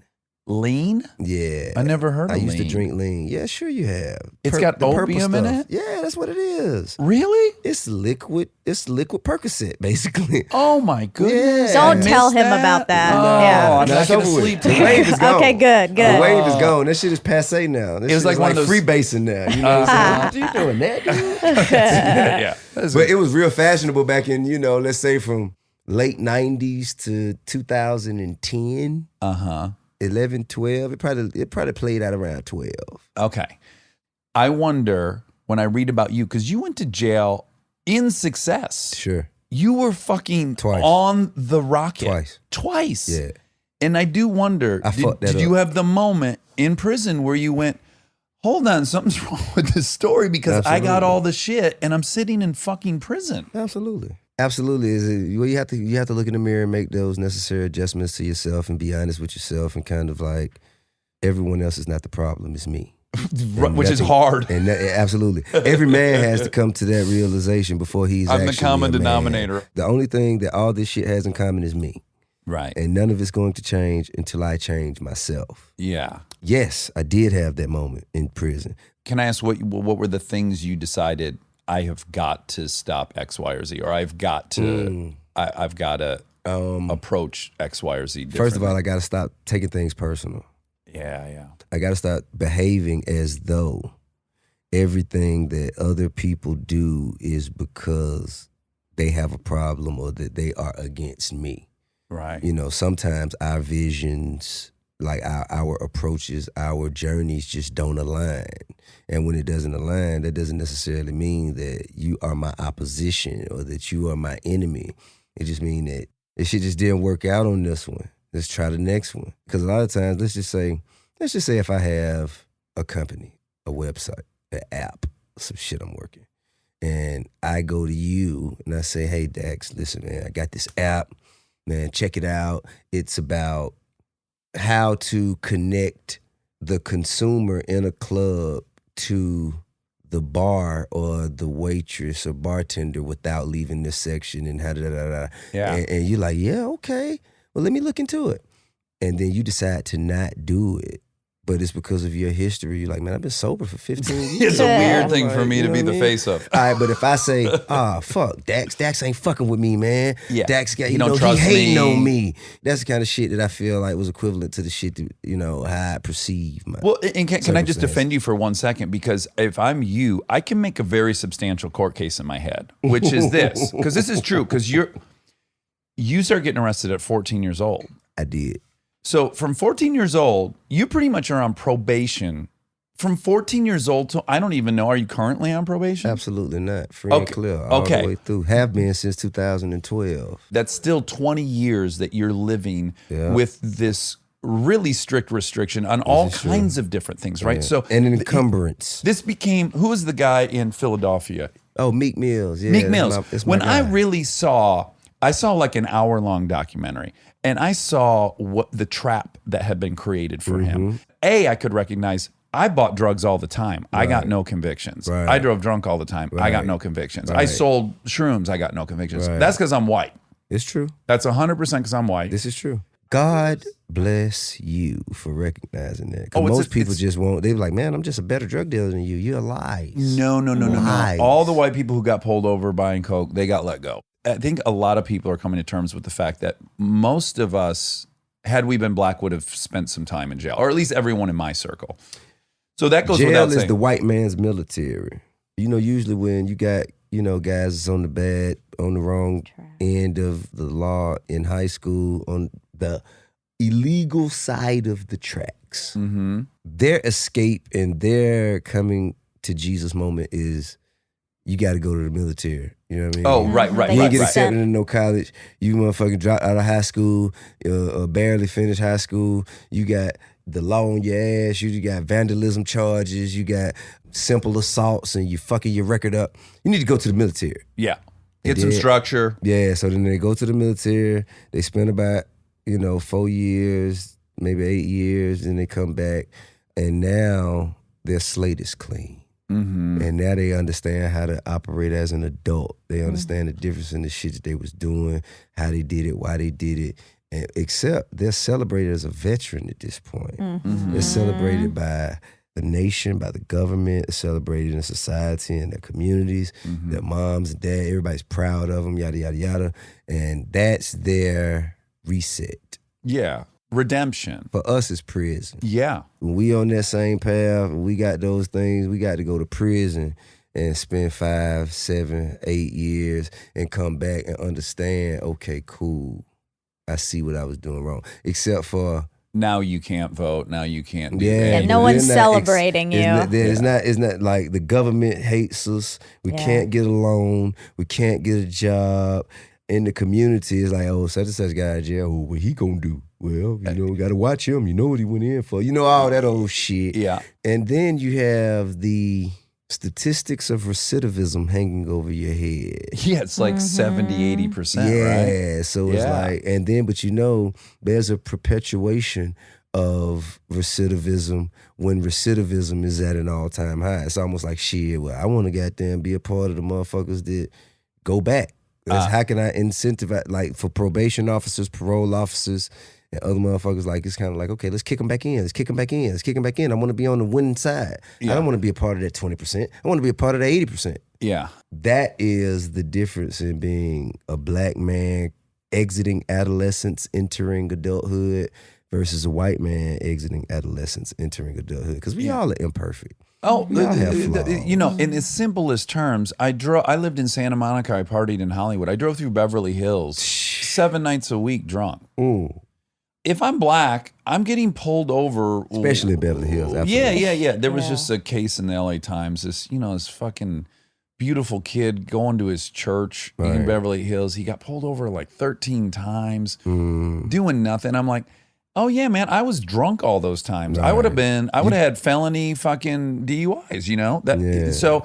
So I recognize that you could be building, and then you're on fucking probation. So you're just in this trap. So like anything you do is going to have this huge consequence. I'm proud to say that I endured and overcame that. Yeah. Mm-hmm. Yeah. did. Because you're the fucking 20%, man. I fought back. I fought back with my unwavering tenacity to not let them be right. You dig what I'm saying? Yeah, it's good to have a chip on your shoulder. Y'all think I ain't gonna right? be shit. Y'all think I'm gonna come back. Y'all think that this is the end for me. Even though I feel like you right a little bit. I'm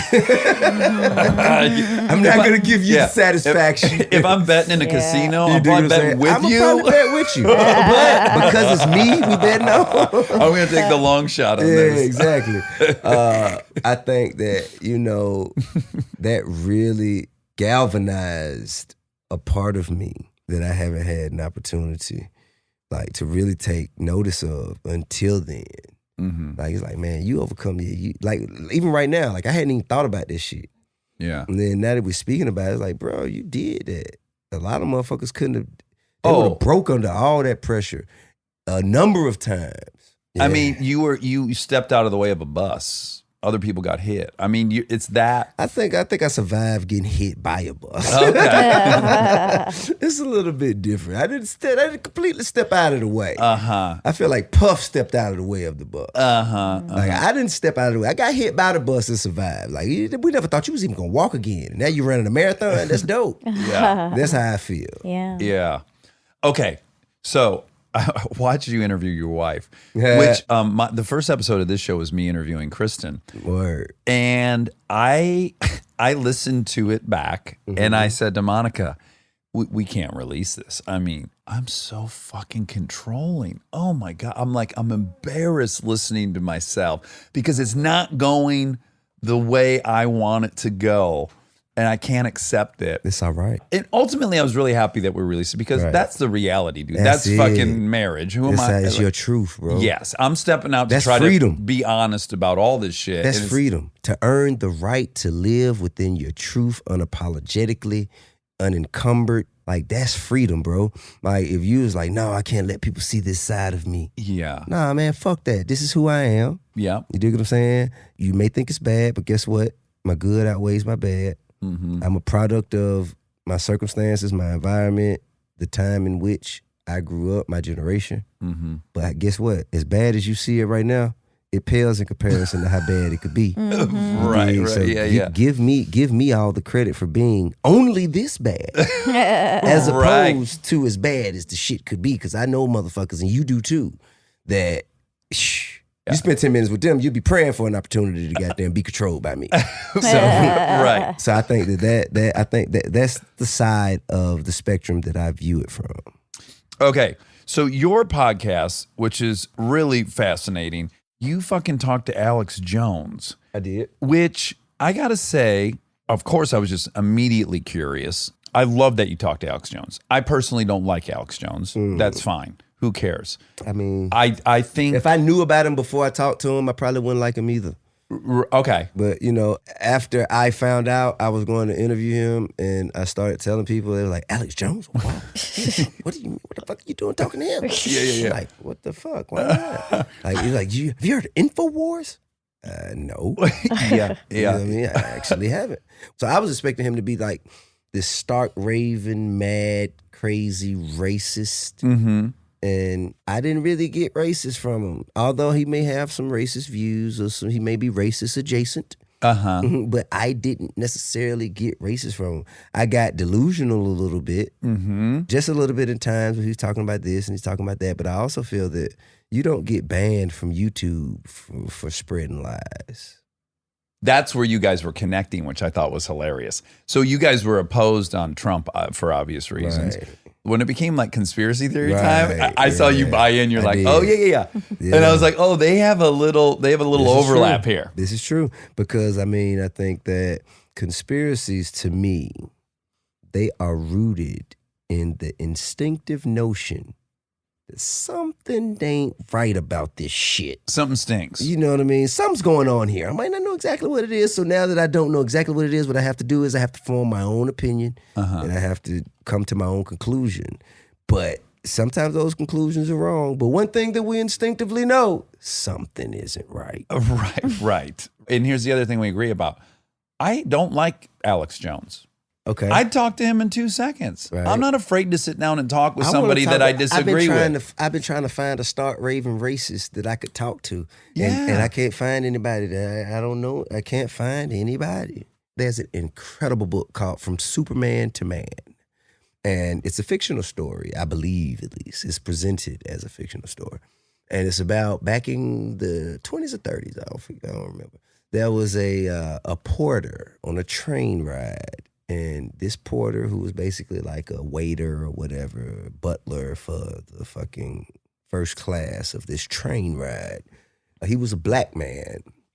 And the white man, it was several white people he was, but it was just this one overtly obnoxious white man who had these fucking just supremacist thoughts and outward beliefs.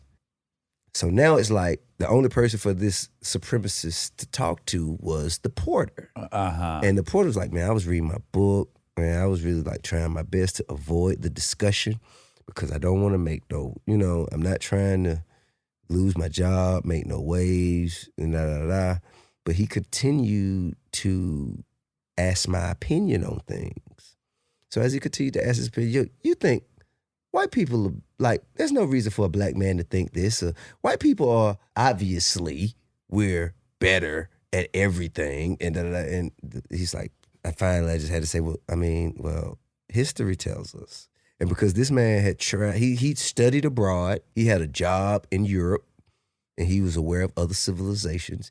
He was well read, and he knew actual facts, whereas the supremacist was only speaking from his perspective and his opinion based on things that he'd heard or thought or believed.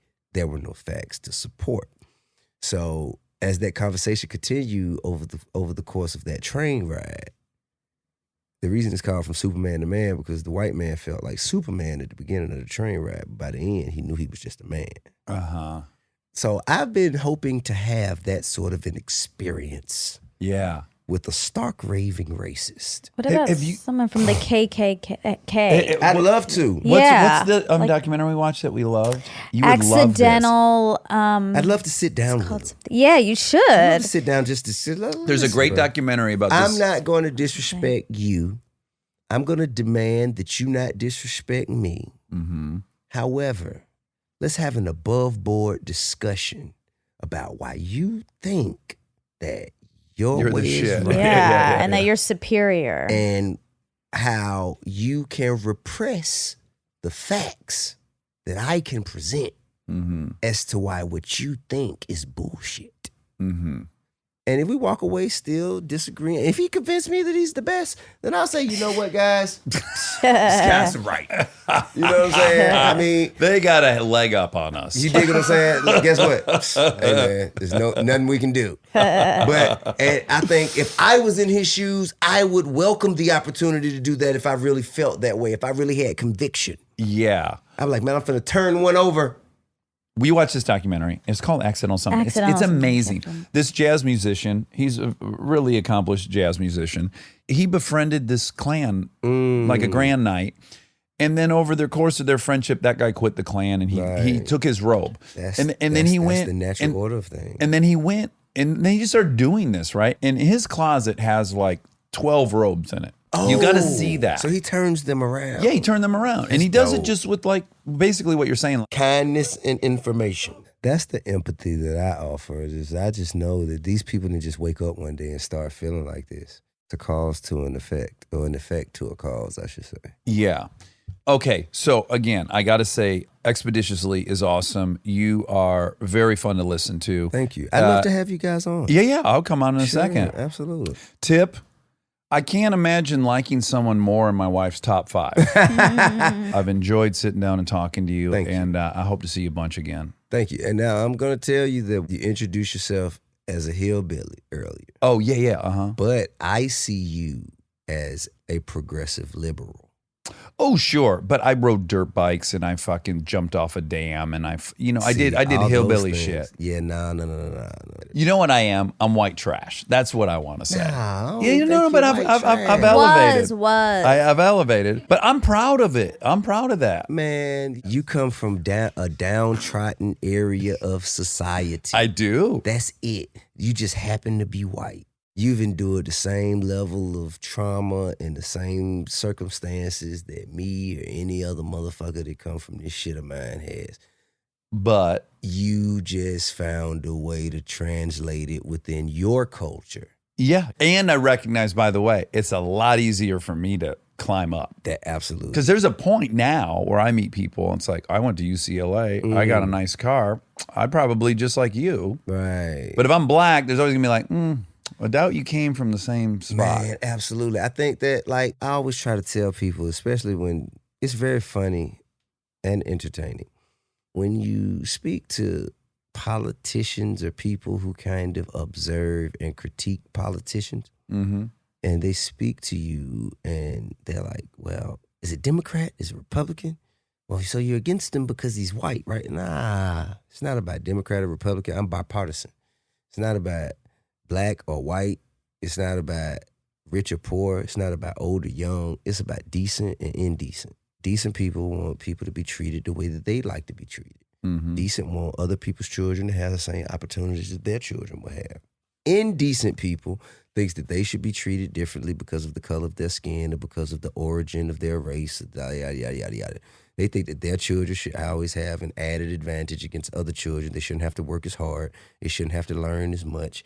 They just feel that they are entitled somewhat to a certain portion of society Yeah. without any effort, without Mhm. any struggle. Yeah. Those are the people that I'm against. Yeah. I don't care what the color they are. entitled, yeah. That's where I draw the line. Just, it's fair and decent people. And you seem like a very fair and decent person. That's why when you say hillbilly, I'm like, I don't see that.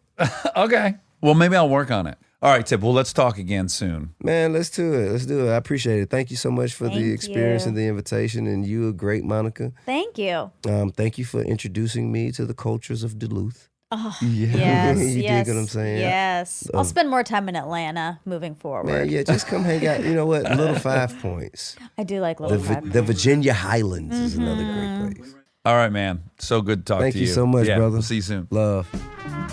And now my favorite part of the show, the fact check with my soulmate, Monica Padman. Welcome to the fact check, where this is a unique fact check. Monica is drinking an ice cold beer. It is 12:25. 12:37. 12:37. My I'm sorry. goodness. 12:37 on a Tuesday. Correct. And that's not even the best part, Armcharies. Monica is going to an audition in about 30 minutes where she will have beer on her breath. And I could not I'm support gonna brush this my teeth. more. Don't. Of course I am. I don't want them to think I'm above it. No, such mixed messages. Because you're coming in dressed nice. And like people do have this stereotype of like you were probably a great student and all this stuff, which you were. I was. And then you come in with beer on your breath and they're like, damn, girl, what are these signals I'm receiving? I feel really self-conscious talking. Like, I don't, now I'm like, does my breath stink? I hope so. I hope it smells skunky like a nice rich beer. Ew, I don't want that. I regret this decision. No, I love it. I'm so proud of you. You know my thing when Nate would come over, anytime Nate visits, I always implore him, especially if he's with his family, go out into the garage where we have a fridge and pound 2 or 3 beers. Oh, while on his own. Yes. Oh. I want him to do it so bad every time he's over because he's not an addict. He can handle that. Totally. And what a different experience he'll have if he goes into that closet and just pounds 2 or 3 beers by himself. Well, why does he have to pound them by himself? Why can't he just drink it on the porch? Porch drinking. Because it's a thrill to go in there Oh. and just have a couple by yourself. In secret? In secret, yeah. It rounds out the experience in a way. Oh, man. I wish we had a fireplace in here. Do you think our new space, well, that's working. You could have a guy come out and fix it. I think it does work. Really? Or used to. My friend that lived in here, Oh. the cat set on fire. The cat got set on fire? The cat set the attic on fire and knocked some wood out of it. Oh, my God. Interesting. So much history in We're this learning attic. history about the attic. Apparently, there was a big blaze in here, a big fire caused by a cat. Not surprised. I know. So many cats. Cats are in always here. up to no good. I don't like them. You don't. I I'm know gonna you don't say like. it. You don't like them. I don't dislike them, but they are. They're instigators. They're troublemakers. You always see videos of them online. They're punching people and batting at people and stuff. It's kind of cool. A friend's cat, her cat, she was like, oh my gosh, she likes you so much. Because she was like nuzzling her head on me. And I was like, Yeah. oh, yeah. And then she paused and she was like, sometimes when she does that, she bites. And I was like, what in the fuck? Like, she uses her niceness to then attack? Lower your guard and then sink. And those she did bite me. Needle sharp teeth into you. Did she bite you? Yes. On the thigh? I did not like it. On my hand. Oh, your hand. Yeah. Did she draw blood? Probably. I'm very easily. Probably. You would I'm know very if she easily, did. You're very easily penetrable. punctured? Yeah. Okay. Yeah. I have thin skin, Thin opposite skin. of pussy pachydermis skin. Yeah. What would As we we call know. that? Maybe pussy dermitis? No, that sounds like a condition. It sure I don't does. think so. So does pussy pachydermis. It sounds like a condition. Well, that is a condition. It to is. have too thick of It's a. very thick pussy. Vagina Oh, yeah. skin. Yeah. Menorah Majora. Anyway, You should have 3 beers. no. Why? I think there's like real lines I have to say, which is very rare in a commercial audition.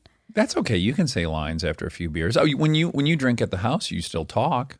And you sound normal. But I don't ever have to do memorize Memorize? lines. I think there's only 2 though, and I don't remember what they are. Oh no, it's already working or not working. What if you light a cigarette in this audition Oh my God. because you're so buzzed? I've never done that in my life. Or what if in the middle of the audition you're like, does anyone want to hit Jack in the Box? 'Cause I'm gonna go. Can you smell my breath No, from here? no. Okay. I've been recently having just a few moments, and they go away Okay. quickly. But I've had a few spikes of maybe I should smoke a cigarette. Oh, interesting. But not even like, I want to try smoking a cigarette. Like in that moment, I want a cigarette right now. Oh, wow. You're desiring one. You don't even know what they taste like. I have no idea what it does. I have no idea, but it's happened a couple times. But You resist the I'm not going to urge. do it. Well, you won't like it. The weird thing about cigarettes is even the first one you have, even as a heavy smoker, when I would quit and then relapse, the first one's garbage. And I'm like, fuck, I shouldn't have done that. It wasn't even good. And then 9 minutes later, I'm like, I need another one. Yeah. And then that one is enjoyable. And then the next quadrillion are enjoyable. And then you're coughing nonstop and you smell like a 80-year-old's asshole. And you might get cancer. And you'll likely get cancer. Yeah, likely is Yeah. better. Yeah. A better word for it. Anyway, I'm not going to do it. I kind of like that I have a clean track record on. Those lungs are pink as it gets. They are very clear. Congratulations. Thank you. Well, you've smoked weed, no? Yeah, but Oh, so they're but not that clean. barely.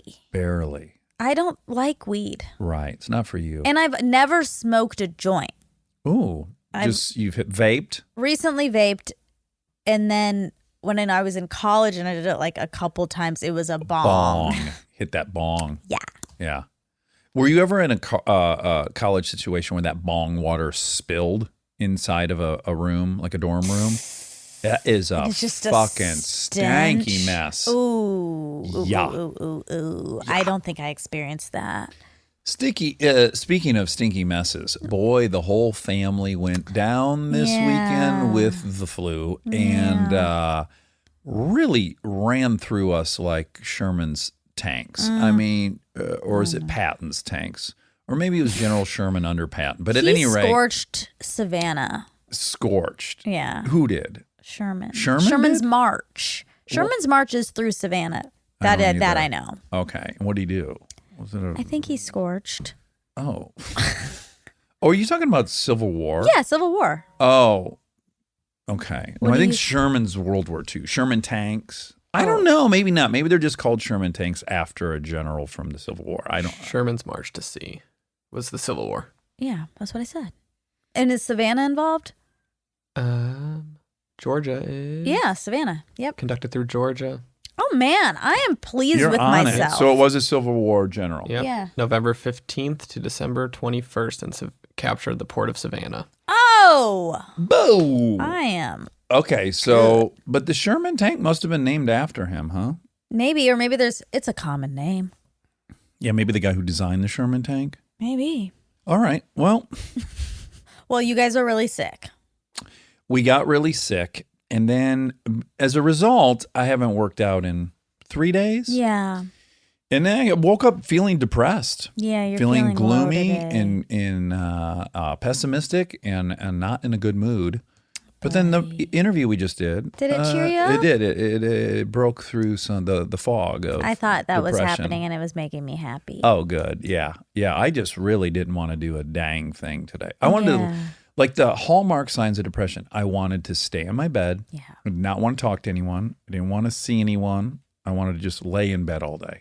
Yeah. That was my desired state. But I got out of bed and I took a kid to school and here we are. Yeah.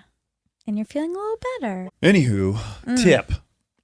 T-I. T-I. Okay, what is tip versus T-I? Okay, so he really was Tip, okay? But then he got on a label that Q-Tip happened to also be on, Q-Tip from a Tribe Called Quest. Okay. And so they basically were like, you can't also be Tip. Oh. So then they came up with T.I., and I was meaning to bring that up in the interview, but we just never got to it. Yeah, because we were on a philosophical ride. Yeah, we were.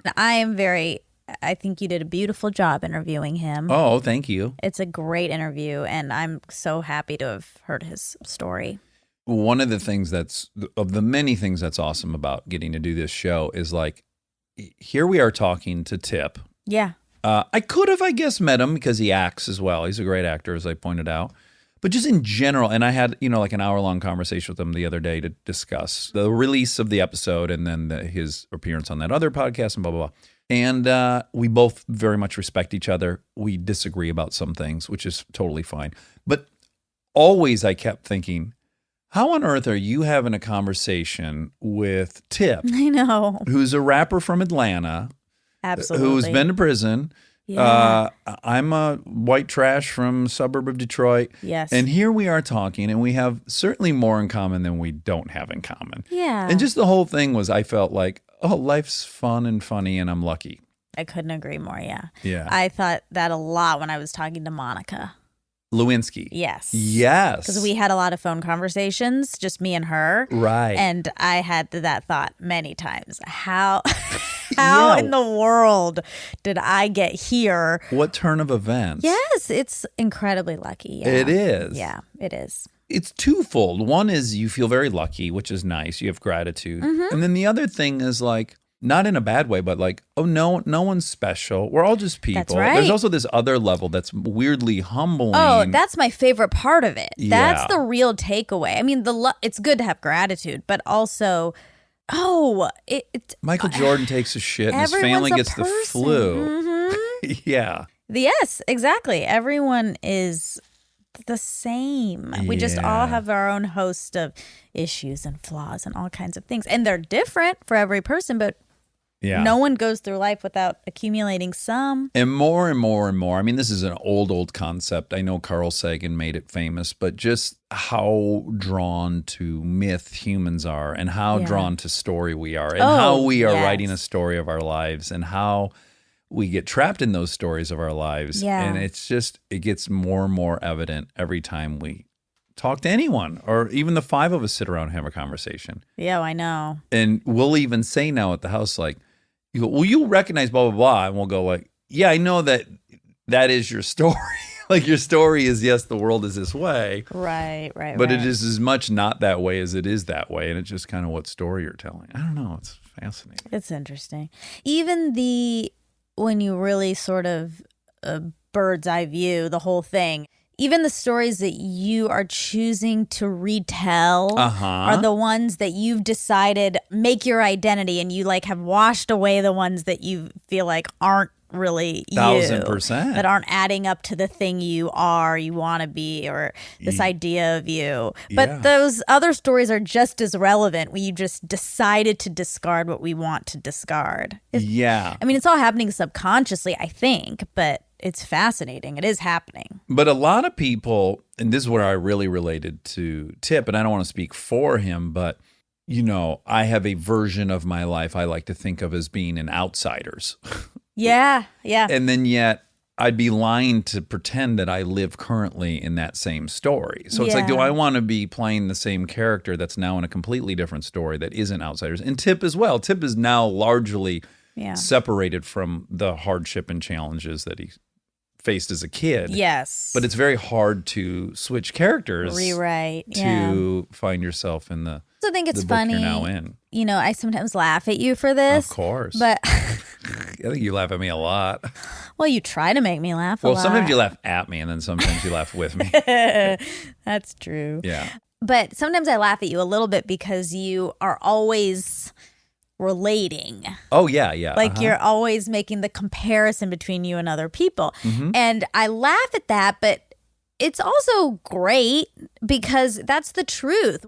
There's always something that you can relate to in another person. And you just happen to look for it and find it with everybody. Right. And that makes me laugh, but I think that's a enviable thing to do, actually. Well, the core of it is like, no, I have no idea what the black experience is in Atlanta in the 80s. Don't know. I didn't live there. But I know fear pretty well. Yes. You know, and I know feeling like, oh, I better watch out for myself because no one else is. Yeah, and growing up in a hyper masculine. Oh, yeah, like masculinity squared. So, like, those things ultimately are very relatable. Mm-hmm. Well, here we go. You brought up Helen, Georgia. And I love Helen. Get yourself a big old Oktoberfest beer stein. Callie and I would go camping there, and we had on the Chattahoochee? Would you be on the river? Yeah, because we did tubing on the river. Oh, on the Hoochie. Which was very fun. I love tubing. It's my favorite summer activity. It's so fun. It is. Yeah, it is. I mean, I haven't done it in maybe 15, 20 years. You get an extra tube that you put your cooler of beer in. We didn't do. Oh, then you haven't fucking tubed. Well, no. Because it's basically like We had just pure hanging at the tubing. bar with all your friends, but the scenery changes. Yeah. Oh, I love it. And then you're peeing the whole time you're in your tube. You never have to go to the bathroom. Never done that either. You've never peed in the river while you were tubing? You must have. No, well, I've only tubed like twice. I'm only tubed twice. I tube all the time. Ooh. It's a fun place. Helen, Georgia. Yeah. The whole place looks like a movie set. It's all done up in 1800s Germany. Yeah, exactly. Right? Exactly. It's very German. They do Oktoberfest. But you went there, right, with Aaron? Yeah, well, we did a couple different car shows that the Ride and Drive went through there. Didn't Aaron live there?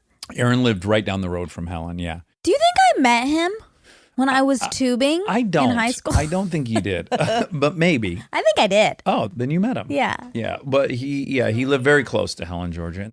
We went to a place to play air hockey that he had competed in a tournament and won. Then the locals wanted to kill him because he had dethroned the local. Oh, wow. Aaron is a savant with all things hand-eye coordination. So any of those stupid bar games, no one can touch him.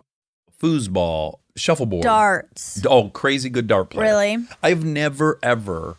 I think it's one of the reasons I'm not very competitive. You disagree with me, and you're right. I am competitive about certain things. I'm not competitive about sportsy things. Yeah. Largely because I was with someone, I grew up with someone 5 years older than me that was better at everything. Yeah. And then I was best friends with Aaron, who was better at everything physically than me. So I just was like, oh, I'm not going to be good at anything. So I'm not going to worry too much about funny. it. I think it was like easy for me to go like, oh, that's Aaron's lane and I have a different lane. Right. I guess because you had your own lane. I had my own lane, yeah. Which was what? Skateboarding? Well, yeah, I was a much better skateboarder than Aaron and on a bicycle. Oh, right. Yeah. Right. Well, then cars came along and I was better than most of my friends at Cars. Yeah. So I guess I am competitive. Yeah, I'm very competitive in a car. Yeah. I'm just not competitive in things I don't think I'm going to be good at, I guess, is what we found out. I think that's fair. I have that too. You do, yeah. Like if I'm in a drawing competition, You don't even care, I don't right? care at all. Right. Because I just know, I'm bad at that. So that's fine. Yeah, and you know, when we met, Aaron and I, we were first becoming friends, we both tried out for the 7th grade basketball team. Uh-huh. And I wanted desperately to be on it. Right. But I had never played. Right. And Aaron did not care about being on it. And he made the team. And you didn't? And he quit. He didn't even play. But I did not. No, I didn't make it. Yeah. But then I made it in 8th grade. That's like when I brought Callie to my audition and then she got the part. Uh-oh.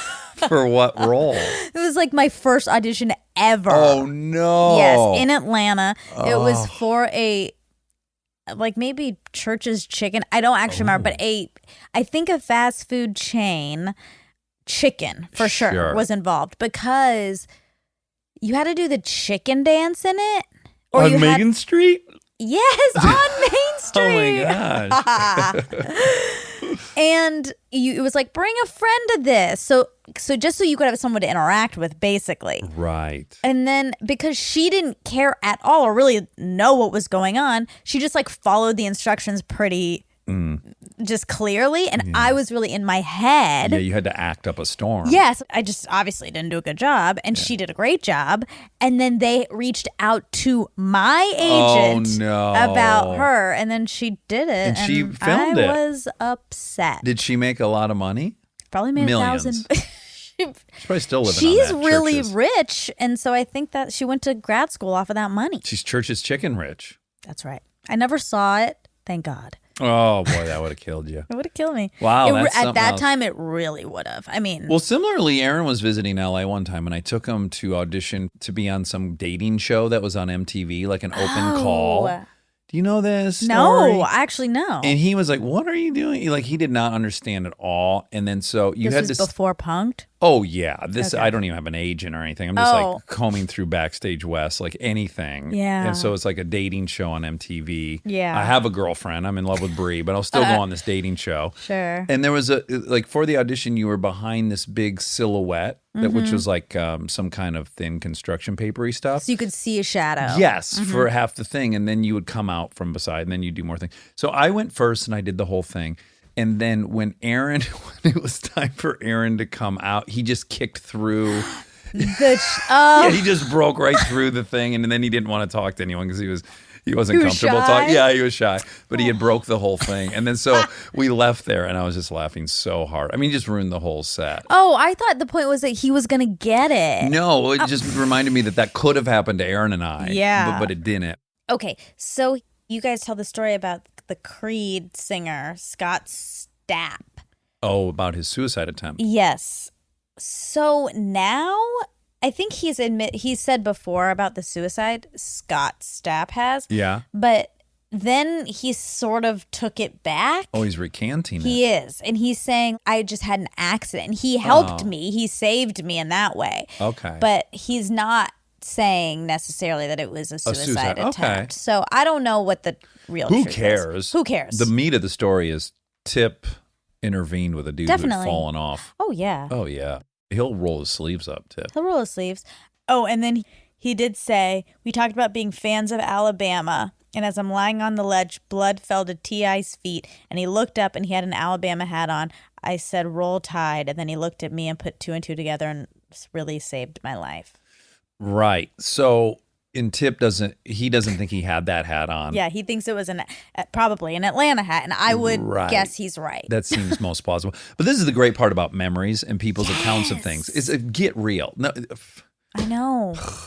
We can't trust any of them. we can't trust anybody. No one knows what the fuck they're saying. I know. Myself included, you included. We don't Not know me. what we're saying. I know what I'm That's saying. the funny thing. That was in the that Gladwell is in Talking with Strangers. is how people think they're really good at evaluating other people. I know, but not their own. And they can recognize in the Yes. data, they can just see it's so obvious, but Yeah. then they think they're a very good account. Yes, that they're unique to the situation. Yes. Yeah. No, I We know. all I suck. know. I know. We don't suck. That's your pessimism. That's your depression talking. Oh, okay. Thank you. We're, Catastrophizing the whole thing? yeah, we Yeah. can't help it. Yeah. I mean, we're not good at it, is all I'm saying. Well, it circles back to what we were just I mean, talking something about. as simple as that, like you would think there'd be no confusion if a dude who just fell off of a fucking thing and a guy's saving his life and he looks up and he sees the guy has a Bama hat on and then he says roll tide. Like I know. you think that's a lot to imagine.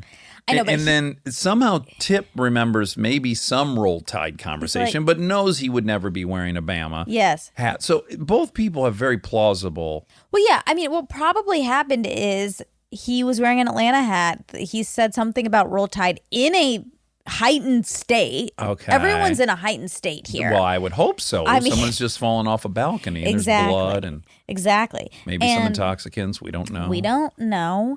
Everyone's heightened. And then if he says roll tide, I'm sure Tip is just like, Yeah, roll sure, tide. whatever. Like he's not thinking about that portion of it. Right. And also, I think your memory, I don't know this actually, but my guess Okay.